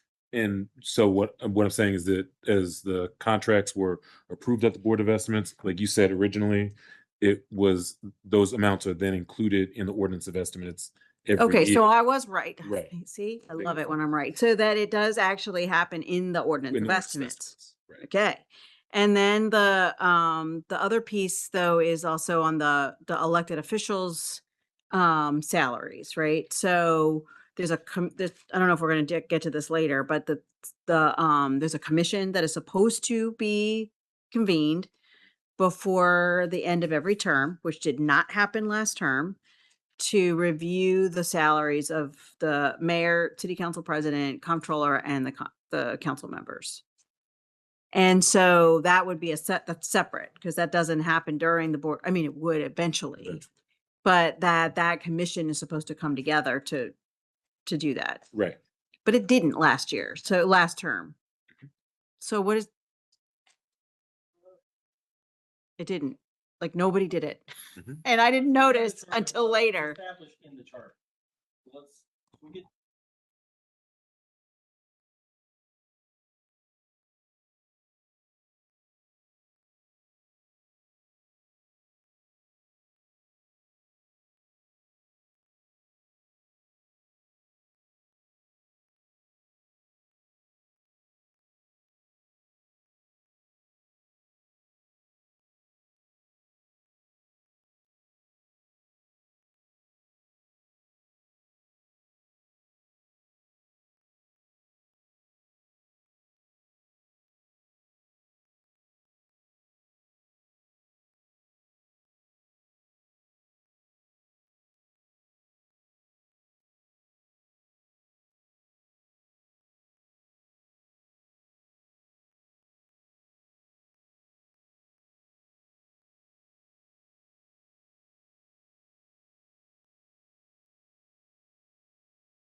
I don't remember seeing anything in the executive or the elected officials compensation commission saying that it has to meet each term. It says that it makes recommendations for a change that should take place in the coming term. Mhm. It doesn't say that it has to do that each term. A member of the commission serves for a term of 4 years, beginning October 1st of the second year preceding the mayoral general election. Uh-huh.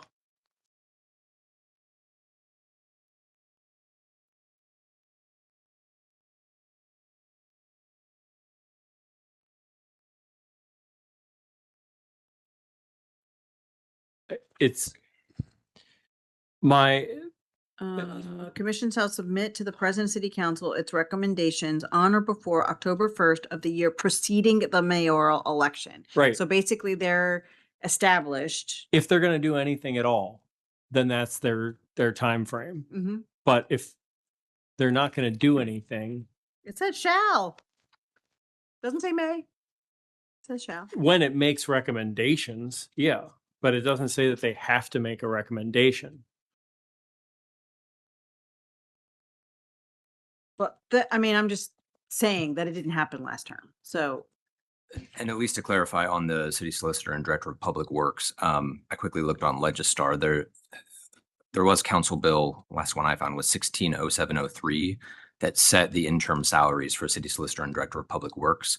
And it said it would take effect of first pay period following that ordinance. Mhm. So I think the idea is you don't want, because there's already something for the elected officials on the board of estimates, you don't want the other members to be in a position to sort of approve their own salary increases when they pass the ordinance. So that's why I guess this exists. It looks like it hasn't been done perhaps since 2016, but So, okay. We we don't have to continue with this. I was just Yeah. curious. Return from tangent. So I walked us through this document that I put together. Again, it touches on numerous topics that we've discussed. In the course of going through this, I didn't hear any like wild objections to anything in here. Councilman Blanchard. I'm hesitant to get into Board of Estimates functioning stuff because there's so many things that we're talking about with Board of Estimate stuff. But just because you had it in your draft, which I really, that's section 2, Article 6, section 2, powers and duties. The rewrite, the board shall, I do agree that definitely clarifies, like it makes it very clear what they do, and I appreciate that. But just reading it and saying the board shall submit to the city council the annual proposed ordinance of estimate, it really does highlight the fact that it's pretty silly that the Board of Estimates submits the mayor's budget instead of just the mayor submitting the mayor's budget. So like if we keep the general structure of everything, it really does just make sense of like let the mayor submit the mayor's budget as opposed to going through that. Really all the current process does is confuse the public. And I don't even know what another argument for having it would be. Well, it doesn't just confuse the public. Let's give it more credit than that. It complicates the process in a way that doesn't need to be complicated. Yeah. I mean, you're right. Let's not forget to give it credit where it's due. Yeah, there's multiple not good things that it does, but so yeah, as we're looking for, I could imagine maybe one of the courses of action that we take as we're considering Board of Estimates reform and everything is we're doing everything we're doing with procurement reform and rewriting stuff, and we just literally say the mayor is gonna, introduce the ordinance of estimates to the council. Just a thought. All right, so let's talk about the Board of Estimates a little bit. Well, We- I'm sorry, yeah. Mr. I know I wanted to get to this conversation, but I just want to add, I know I still owe you the proposal on the capital budget, but right now, the ordinance of estimates consists of the operating and the capital. Mhm. And I think it needs to be split. I think we need to have two bills so that it's 4 bills total that we pass. The tax rate, the capital budget, the ordinance of estimates, and the school budget. And the reason to do that is that we can have separate hearings so we'd have capital budget hearings separate from the ordinance of estimates hearings. And then we have special attention to each one. Right now, as you know, what happens is that the planning commission gets, and maybe the planning commission stays as part of the process, but we are not part of the process. And so we should be part of the process by having 2 separate ordinances that we then have to examine. You're going to write something up for us to I am consider working on it, and have Yes. a deeper discussion about this idea. And then we'll have a discussion about it. Right. But I just, as you're putting this budget document together. I mean, if there's more to be added to this budget article that incorporates things related to the capital budget, yeah, but this says the ordinance of estimates, and that doesn't distinguish between the operating budget and the capital Correct. budget. Right. And so it's all inclusive. And so if it needs to be parsed into 2 different things, that's another change that would have to be made. Cool. Yeah. But that requires some pretty substantive discussion, I think. Right. And you want to also have some substantive discussion about the Board of Estimates. So I want to just make a couple notes on this.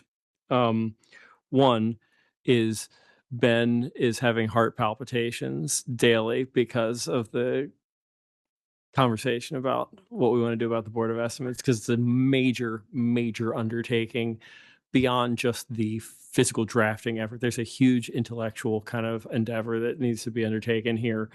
And as a good a good way of grasping how substantial that is, Sumner Weiss at the end of the table there, and Ethan Navarre. Josh, did you get in on this any of this action? All right, Josh did some work too. They have been working over the last couple of weeks to compile a single document that has every Board of Estimates reference, not just Board of Estimates, but all the additional references to the board or said board and things like that, into a single document. There are 62 Board of Estimates references in the charter, plus the board and said board in additional numbers. And there are 399 references to the Board of Estimates plus others in the code. They're wrapping up this effort to put it all into a single document so that we can have a serious look at, like, every single one of them needs to be changed. 500 plus references all need to be changed to something, and not all of them is just going to be strike the Board of Estimates and replace with the city council. There's going to have to be some discussion about whether, where we draw lines to say this thing or this things of this status or this kind of thing are things that we're going to push over to agencies to do as an agency internal decision, a policymaking decision or regulatory thing that the agency has to promulgate. But these things are things that the city council needs to make a decision on. And whatever third or fourth ways of cutting that up there might be, it's going to be a huge endeavor to do that. And I'm trying to facilitate us having a reasonable starting point by getting these folks to put together this document. Ben? And and then there's the discussion about preparedness to make a transition and whether there's preparedness for that. If we, what happens if we get something onto the 2026 ballot? I think that's a really huge undertaking.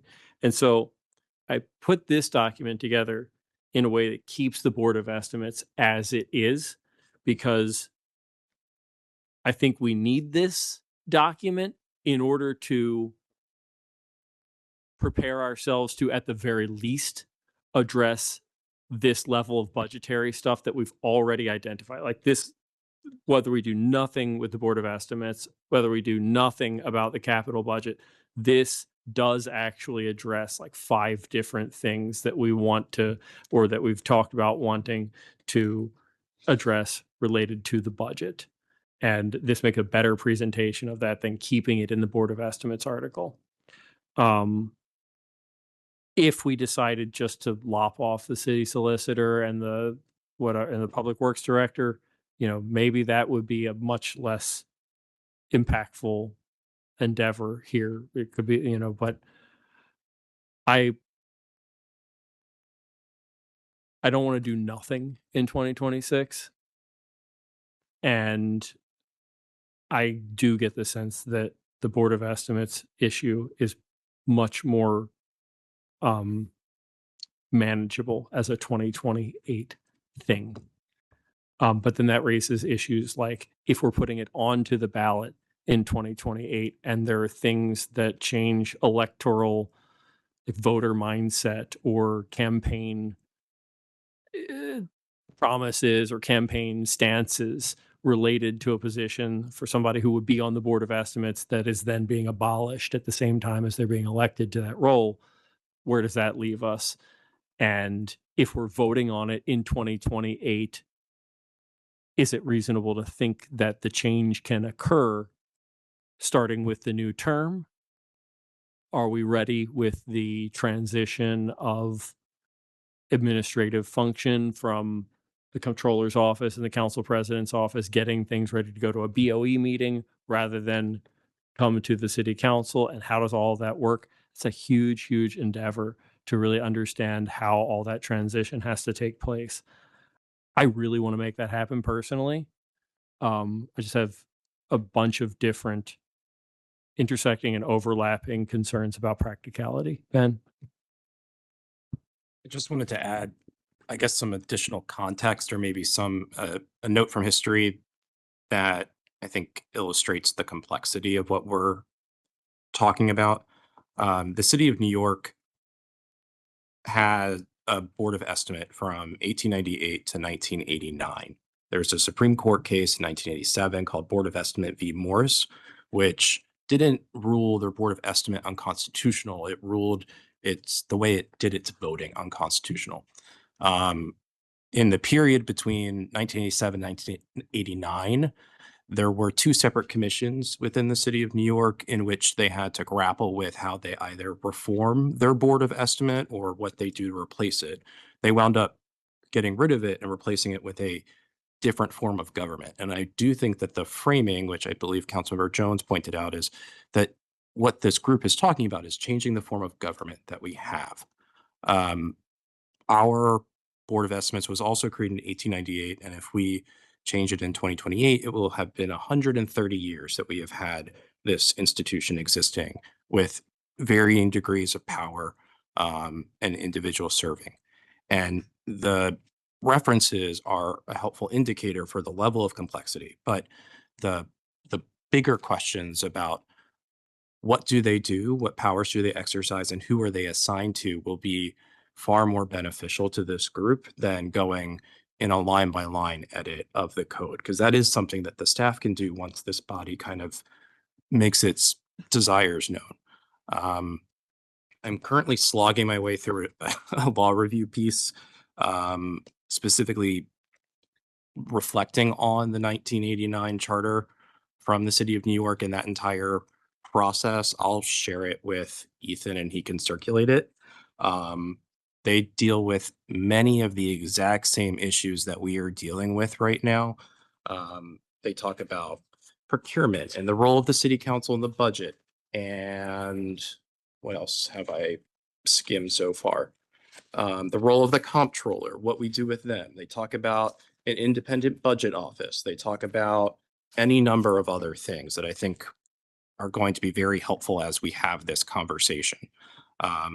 So I just wanted to mention that. And then with respect to kind of this interim, I guess, proposal that you've put forward, Councilmember Dorsey, I think that it can work. I think having some additional conversation about the framing questions as to what it's meant to achieve and what the ultimate goal is with the change in 26 and what that will help us do between 26 and 28 or 20 or 30.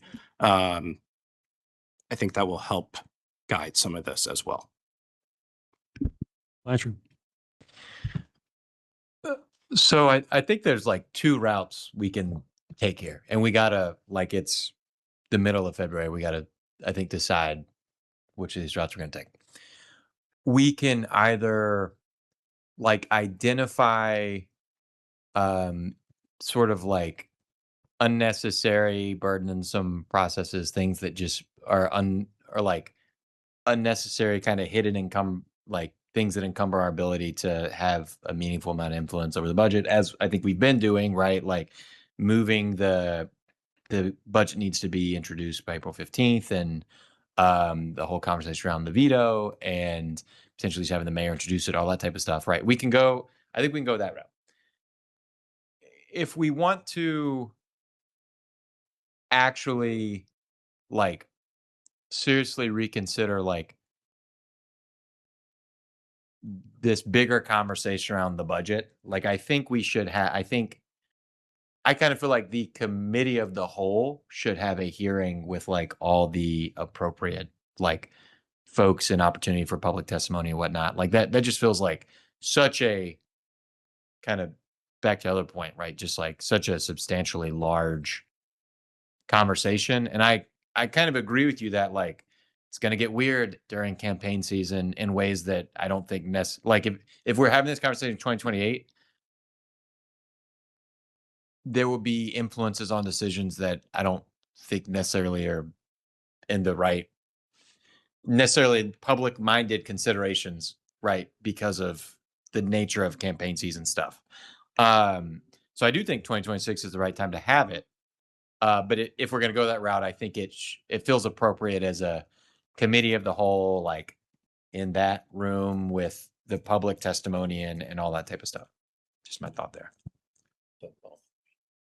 Yeah, my hope here is for us to be kind of like a preliminary clearinghouse for ideas so that we can get like we've talked about, like I think we can take a reasonable pulse of folks and ideas and say like this one's got no legs, this one's got no merit, whatever, and try to talk about the things that we think have reasonable merit and warrant consideration. And then at some point a bill gets introduced. What happens with that bill and its hearing beyond there is kind of a different thing. It's the next stage. Mr. Chair, I just wanted to. Can I? There was one thing I was gonna. I don't want to forget. Well, another thing that we could do in the course of modifications to the budget stuff here is there's. I mean, the provision in here that says that the Board of Estimates has to hold a hearing, like a taxpayer night hearing, on the budget before they can give it to the city council. It's just in here as a requirement. That doesn't need to be there. And if they don't have to have that hearing at least 30 days, what does it say? It says like at least 30 days before it's submitted to the council, then that makes it that makes the timeline for their submission of the budget to us a lot tighter and easier for them, and a lot more like what it effectively is the mayor's budget, just coming to the Board of Estimates as a formality and then being passed on to us. If it were the mayor's budget, like, let's look at this big picture. If it were the mayor's budget, the mayor wouldn't necessarily hold or have to hold a public taxpayer night hearing on his own budget before he submits it to the city council. We're there to be the hearing entity. Mhm. And so we could make that process more streamlined in the process of doing some other things here. What do you think? I would agree with that. I definitely understand the time constraints that we're in. And again, the Tervala document has a lot of recommendations that I think we've already sort of agreed to, right? Like we want to take procurement out, we want to take and to do the work of some of the things that are in there. I think we just need to do, because I think it's going to help us in the short term. I don't know if we'll have enough time to deal with this budget with the Board of Estimates piece, but I think it's really important. And I think that there's a lot of people talking about it. There's sort of the two things, right? There's lopping off 2 of the members so that there's much more sort of equal representation, if you will. And then we just leave everything in, or we can go for broke and really have this discussion. And so I think that, I think the document that's being put together with all the references and the sort of like what we're going to have to do to change things if we move in that direction is going to be super helpful. There's So also really something thinking that's about out of that. our hands that I should note also, is that out of those 62 mentions of the references to the Board of Estimates in the charter, 16 of them, I think these numbers are right, 16 of them are in Article 2, which can only be changed by the state legislature. And Oh, is that right? Jeff and I and Ben were having a discussion about this before our last meeting 2 weeks ago about what happens if we abolish the Board of Estimates, but there are still these references to it in the charter in the thing that only the state can modify.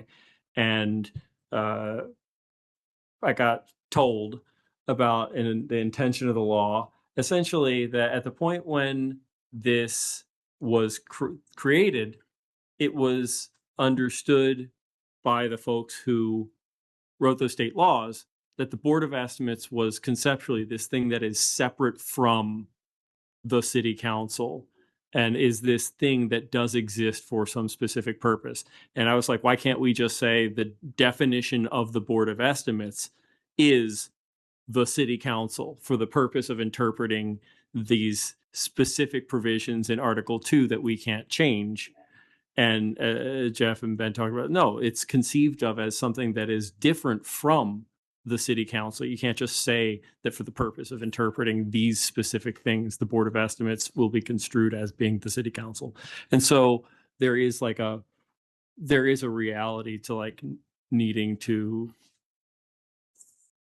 figure the timeline of our work as something that we need to interface with the state legislature on and say, look, we're trying to go down this path here of getting rid of this Board of Estimates and modernizing our city government.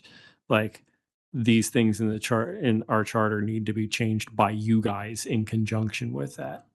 It took 10 years to do local control and police redistricting. These are look at these provisions. They're not substantial in their impact for the most part, but they are there. Jeff? Yeah, in addition to the express powers in Article 2, which would need legislative intervention, I think you mentioned this even earlier. There are a few places in other places in state law that refer to, especially tax law, that refer to the BOE as the governing body for purposes of certain things. So, I mean, well, in the tax article, it just says governing body of a jurisdiction, and we have decided that it's only in the tax code. Does that mean the BOE? Right. There, it is governing body in every other part of the code in the state. It means mayor and city council. Right. So that can change, but that part would need to change. Yeah. So Well, I think the point is that we can undertake an enormous effort here, but we will still have complications if there are not state level changes that are made, and we need to get working with our state partners, whether, as sooner rather than later. Good. So I recognize the huge undertaking that removing the Board of Estimates will be, but also recognize that I think charter review and amendments should not be something we always do in every 2 years, looking into how we're going to reshape this thing. So I think it's important that while we have Pandora's box open, we do as much as we can. So we aren't going back open, cutting the body up, moving things around all over again. So is there a way in which, I know we have to go into the weeds of it all, But when it comes to the real decision makers who are the citizens of Baltimore, I don't think when it's on the charter, it'll be this is exactly how it's going to get replaced. And these are the state changes we're asking for. Is there a way we can ask for that approval, put that on there with the future date that kind of gives us the time and the discrepancy? Well, it gives the time to do it right, where if passed by this date, which is a few years from now, is when it will take effect. I think that's a Jeff question because I think we'd have to get Article 2 and the other references changed first before the public takes action, correct? Yeah, I mean, those would have, or at the very least simultaneously. Yeah, I mean, but it wouldn't work. It probably wouldn't work that way because of the timeline of the General Assembly and Yeah. but I mean, those are some details that when the time comes that we can. Yeah, so we couldn't like pass it and then have a contingency about whether or not it passes to the General Assembly. Like right? I Right, mean, we wouldn't be, I mean, no, we can't do we that. wouldn't be able to approve a proposed charter amendment for legal sufficiency that gets rid of the BOE when there's still requirements for the BOE in Article 2, which can only be changed by the General Assembly. Or even then, I guess a lot of conversations before we even got to the Maryland state law thing, it was what does it look like in order, Agreed. you Yes. know, what Yes. does it look like? What Yes. does the structure looks like? And we may not have all the time in order to figure that out and dissect that. But for the change to happen, could we put it on the ballot to meet legal sufficiency where without all the weeds and everything? I mean, I we think we could- could hold also on. just make We a could- policy choice and just say like, look, this is too complicated for right now. We're gonna just lop off the two, make it more equal and then move forward. I'm But gonna I answer two questions. don't really want to, I don't really want to do that. I'd love to take it on. but- One is we can eliminate the Board of Estimates references in every part of the charter and code that we can. And as long as the Board of Estimates remains in some form, then it can exist to do only those things that the Article 2 and state stuff says it has to do until a time that the state law says that says otherwise. It just has to exist in some form so that it can do those things that the state law says. But we can, in the meantime, reassign everything else by charter amendment in Articles 1, 3, and the rest, and in the code. 2, I think that I don't love the idea of like continuously trying to tweak and modify and alter our government every 2 years. I like to come back to your question. What are we trying to do here? I don't know, in the broadest terms, we're trying to have the best form of government that we can conceive of.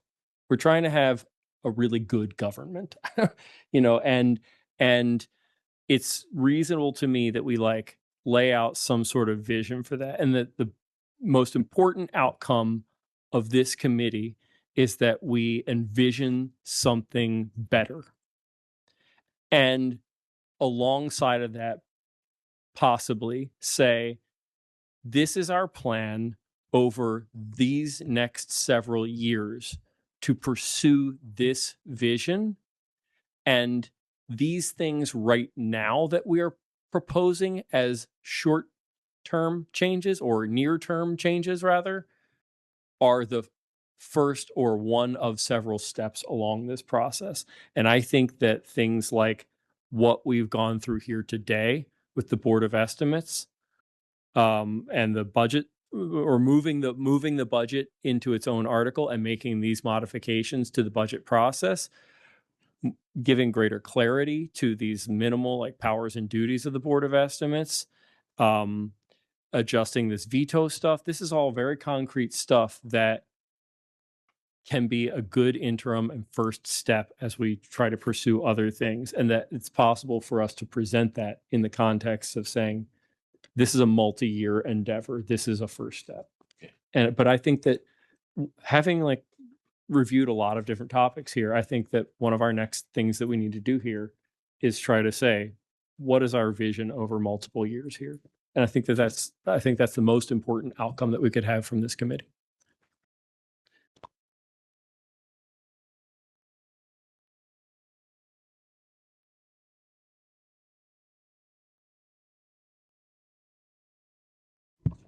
I'm going to just take a 5-minute break. Be right back. Do we have other stuff we need to cover tonight? Because it is 6:10. I know it's 6:10.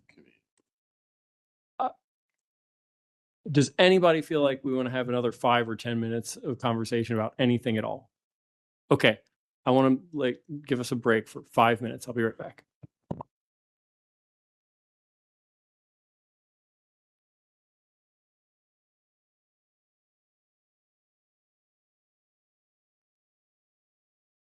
Ben, what do you want to talk about?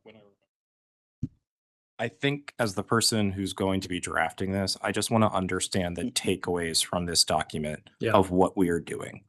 If you can reframe that for me. Purpose? Yes. Purpose Of this intermediate document. that we reviewed today. Yes. The purpose of me drafting this up as I did was so that we could have this discussion today. The purpose, but its intent is to incorporate the desire to address topics brought up here on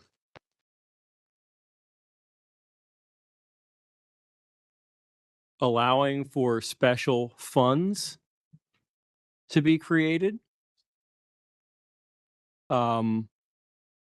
For example, like the parking benefits district, I think is a very good, simple, basic example.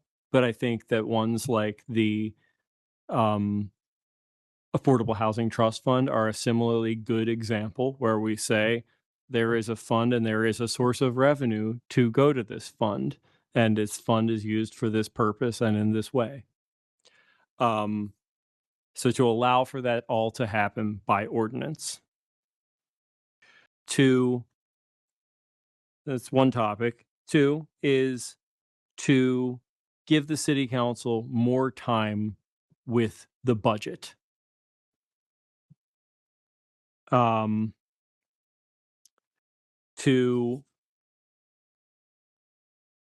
With that change of the budget, also address concerns about the timing of the veto and veto override specific to the budget, different from other ordinances.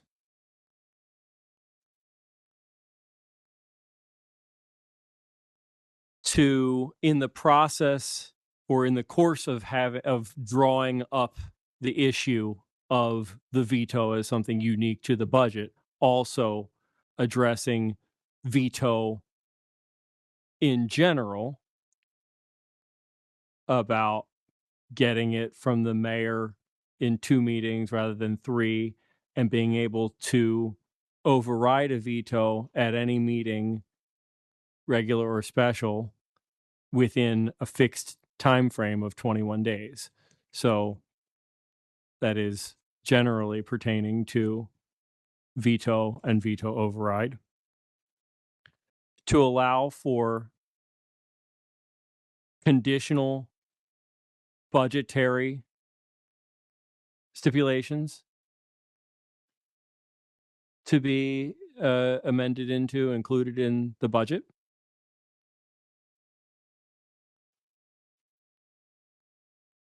And to remove the restrictive existing conditions for how the Board of Estimates exercises procurement authority. And then in the process also get rid of a bunch of stuff that's in the Board of Estimates article that's superfluous.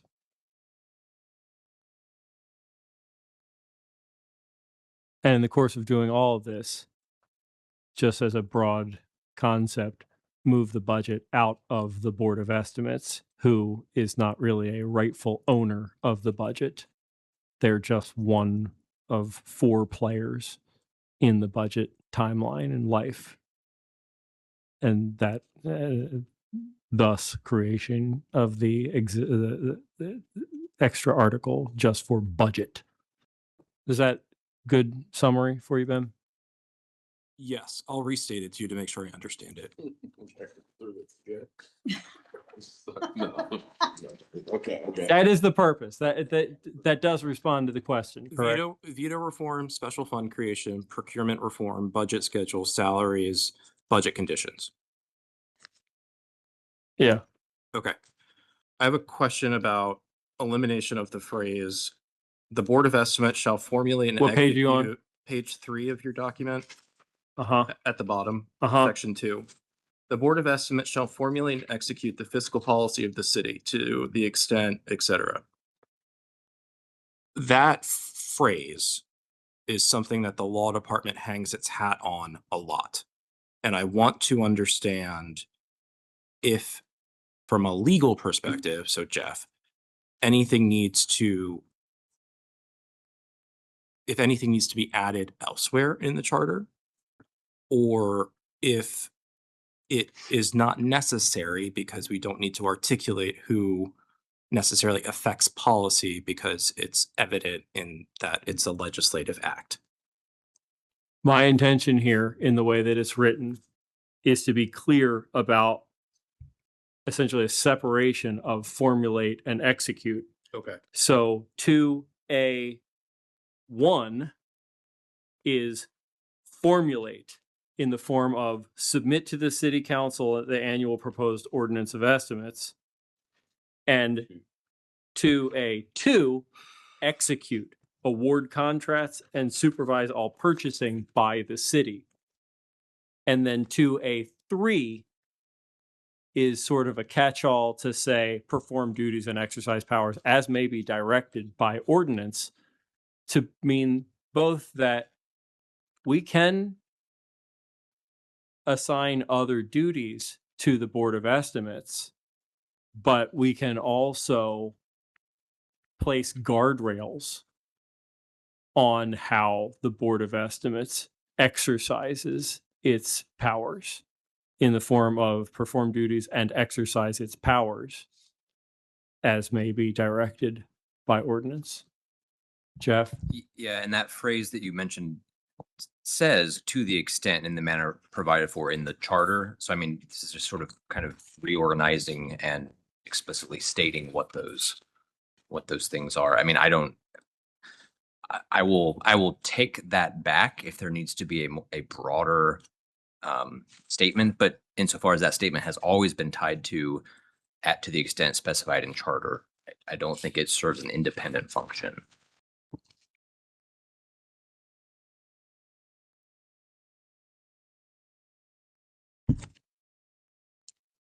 Is there a list of things that you're going to want to add by ordinance to put up quote unquote guardrails? No, I don't have any. Okay.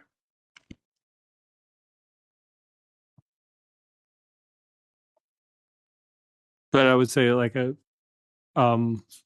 key one would be like, I mean, later on in the existing Article 6, it's got the city council sets a threshold for for contracts, right? And if we take all that procurement stuff out of there, that's like a basic guardrail when it says that the Board of Estimates award contracts and supervise all purchasing by the city. An ordinance can say contracts above a certain amount. May I ask or pose something to the group, which is a policy conversation, whether or not the rules and regulations of the Board of Estimates ought to be subject to the Administrative Procedure Act? Do you have Presently, they are not. look, I would love to have lots of conversation about what seems to be or is interpreted to as being not subject to the Administrative Procedure Act. I think this is something that the Board of Estimates, because it's in the charter and all this stuff is in the charter, the interpretation is this is at a higher order than the APA as an ordinance. And so the ordinance can't dictate to the Board of Estimates. And so I would be happy to have it included in here that rules and regulations need to be promulgated in the same manner as any other agency would. That seems reasonable. There are also lots of things that I've brought up where the law department has said that doesn't have to go through the APA. And then I go, but the APA says that things exactly like this have to go through the APA. So there's like all kinds of interpretation as to what the APA applies to and doesn't apply to already. I have no problem being explicit about that, with the caveat of saying it only applies already to things that govern how the city interacts in relation to non-city entities, essentially. That's, Like I mean, procurement. yeah, Procurement regs are currently not subject to the APA. yeah. Okay. It would be once we use it. Yes. And so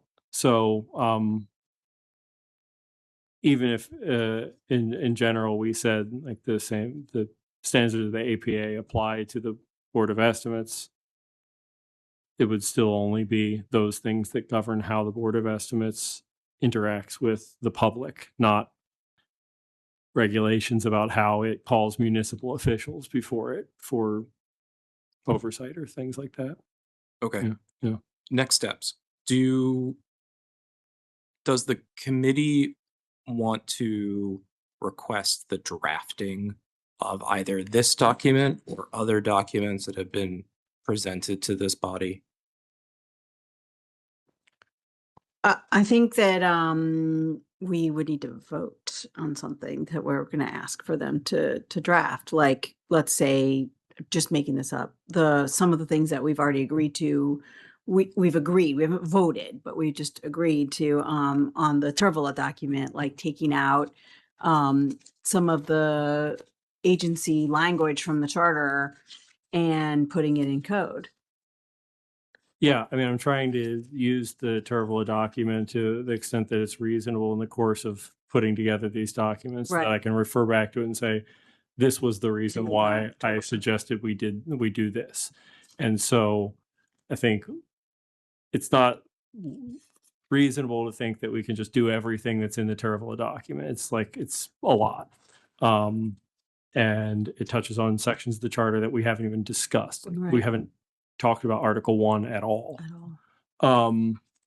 And so I think at some point we have to go, if we have a vision for what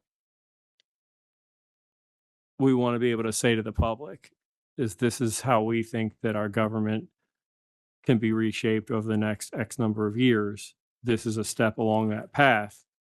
What are those steps that we think are the first steps here that are reasonable to undertake right now? I would think that this thing that we've reviewed today is a likely reasonable one. I think that addressing minor privileges in the franchise article is another one, though the franchise article does require, I think, some writing exercise, some work there, because it's so differently written. It needs some recrafting probably, but could just take could make minimal changes there as an interim step as well. And I think that because the comptroller's office has asked for these things about the biennial audits commission and changes to that, and that the easier, more long-term thing to do is just to strike the whole biennial audits thing from the charter and just say, we're going to get this stuff into the code. Those are a few things that I think are reasonable without having to take on the big issue of the Board of Estimates, which is like the looming thing. And then there's all the stuff that we went over last time in Article 7. That's a huge undertaking probably also. We need to formulate some sort of vision. We kind of need to take a vote, formally, informally, whatever, about what we want to ask for DLR to get started on. And I do think that we need to get DLR started on something if we're going to have any hope of getting anything done. Also, an interim step would be the procurement stuff, because that's been asked for, not only by us, but also the mayor's office, I thought. So, It's here. This is it. It's strike it. Mhm. So if we get this, if we make a priority to ask Ben to get started on this one, he's got some marching orders. And I'm willing to take a vote on this. Say, Ben, can you get started on drafting this on behalf of the committee? I mean, I get that, but we also haven't, like, we've talked about that this might end up being like an interim step, right? As long as we understand that this is an interim step, because eventually we may want to get to elimination of the board or substantial reform of the board. This document that we just went through goes through a bunch of the topics, as you said before, that, you know, had been outlined, and to work through it. But I mean, I'd love to see the Board of Estimates stuff before we move in that direction. But I also know that we need to get him started on something. I think the big question here is also, for context, is we'd like for the request to come to DLR from the committee, not me, not you, not one of us. We want, and so I think the committee needs to ask DLR to get started on something. And I think this is a good starting place. Can we ask you to start on more than one thing, Ben? Or do you want us to just leave it at this one thing for right now? We are happy to draft what the committee asks for. Mhm. Some prioritization from the committee is requested if you're going to request more than one thing.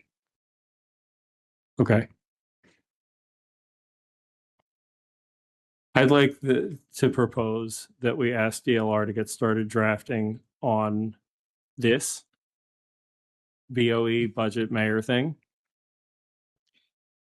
But let me bring us back to this one other point first.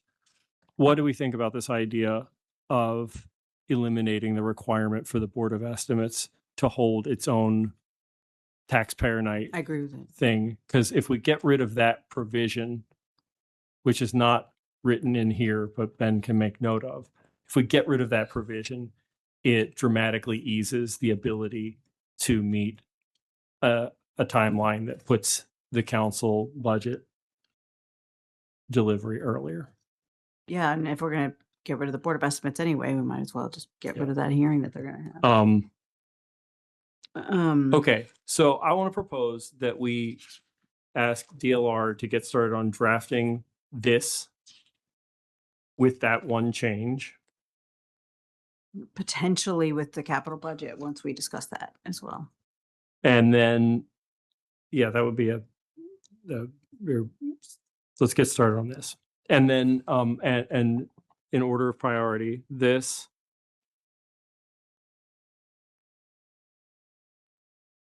the Article 8 franchises with the main,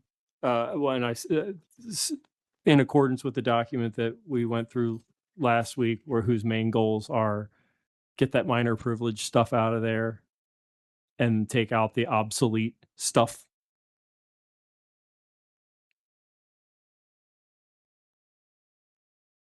And secondary as a goal in that one, cleaning up language. Again, what did Turbula say about that? He put it succinctly. He said, if sections 2 and 3 are to be retained, they need revision for purposes of clarity and succinctness and to be culled of extraneous administrative detail. That in endeavoring into the franchises article is of secondary concern to me after getting rid of the minor privileges stuff, requiring all the minor privileges to go to the Board of Estimates. And then third in priority would be repealing biennial audits from the charter with the intention of moving that over to the code. If we're eliminating procurement with this first one, we're gonna need something to replace it. So that has to be written in code. Yes. Let's get this going And the mayor's office sent over something. We have not taken a look at it. It's essentially the same thing. It's strike everything and just say No, no. procurement is done by regulations adopted by the Board of Estimates. I get that, but but I thought that we were putting the procurement stuff in code, not in regulations by the Board That's of right. Estimates. Yeah, we're going to have to do something about it. We're going to have to do something with it. Right.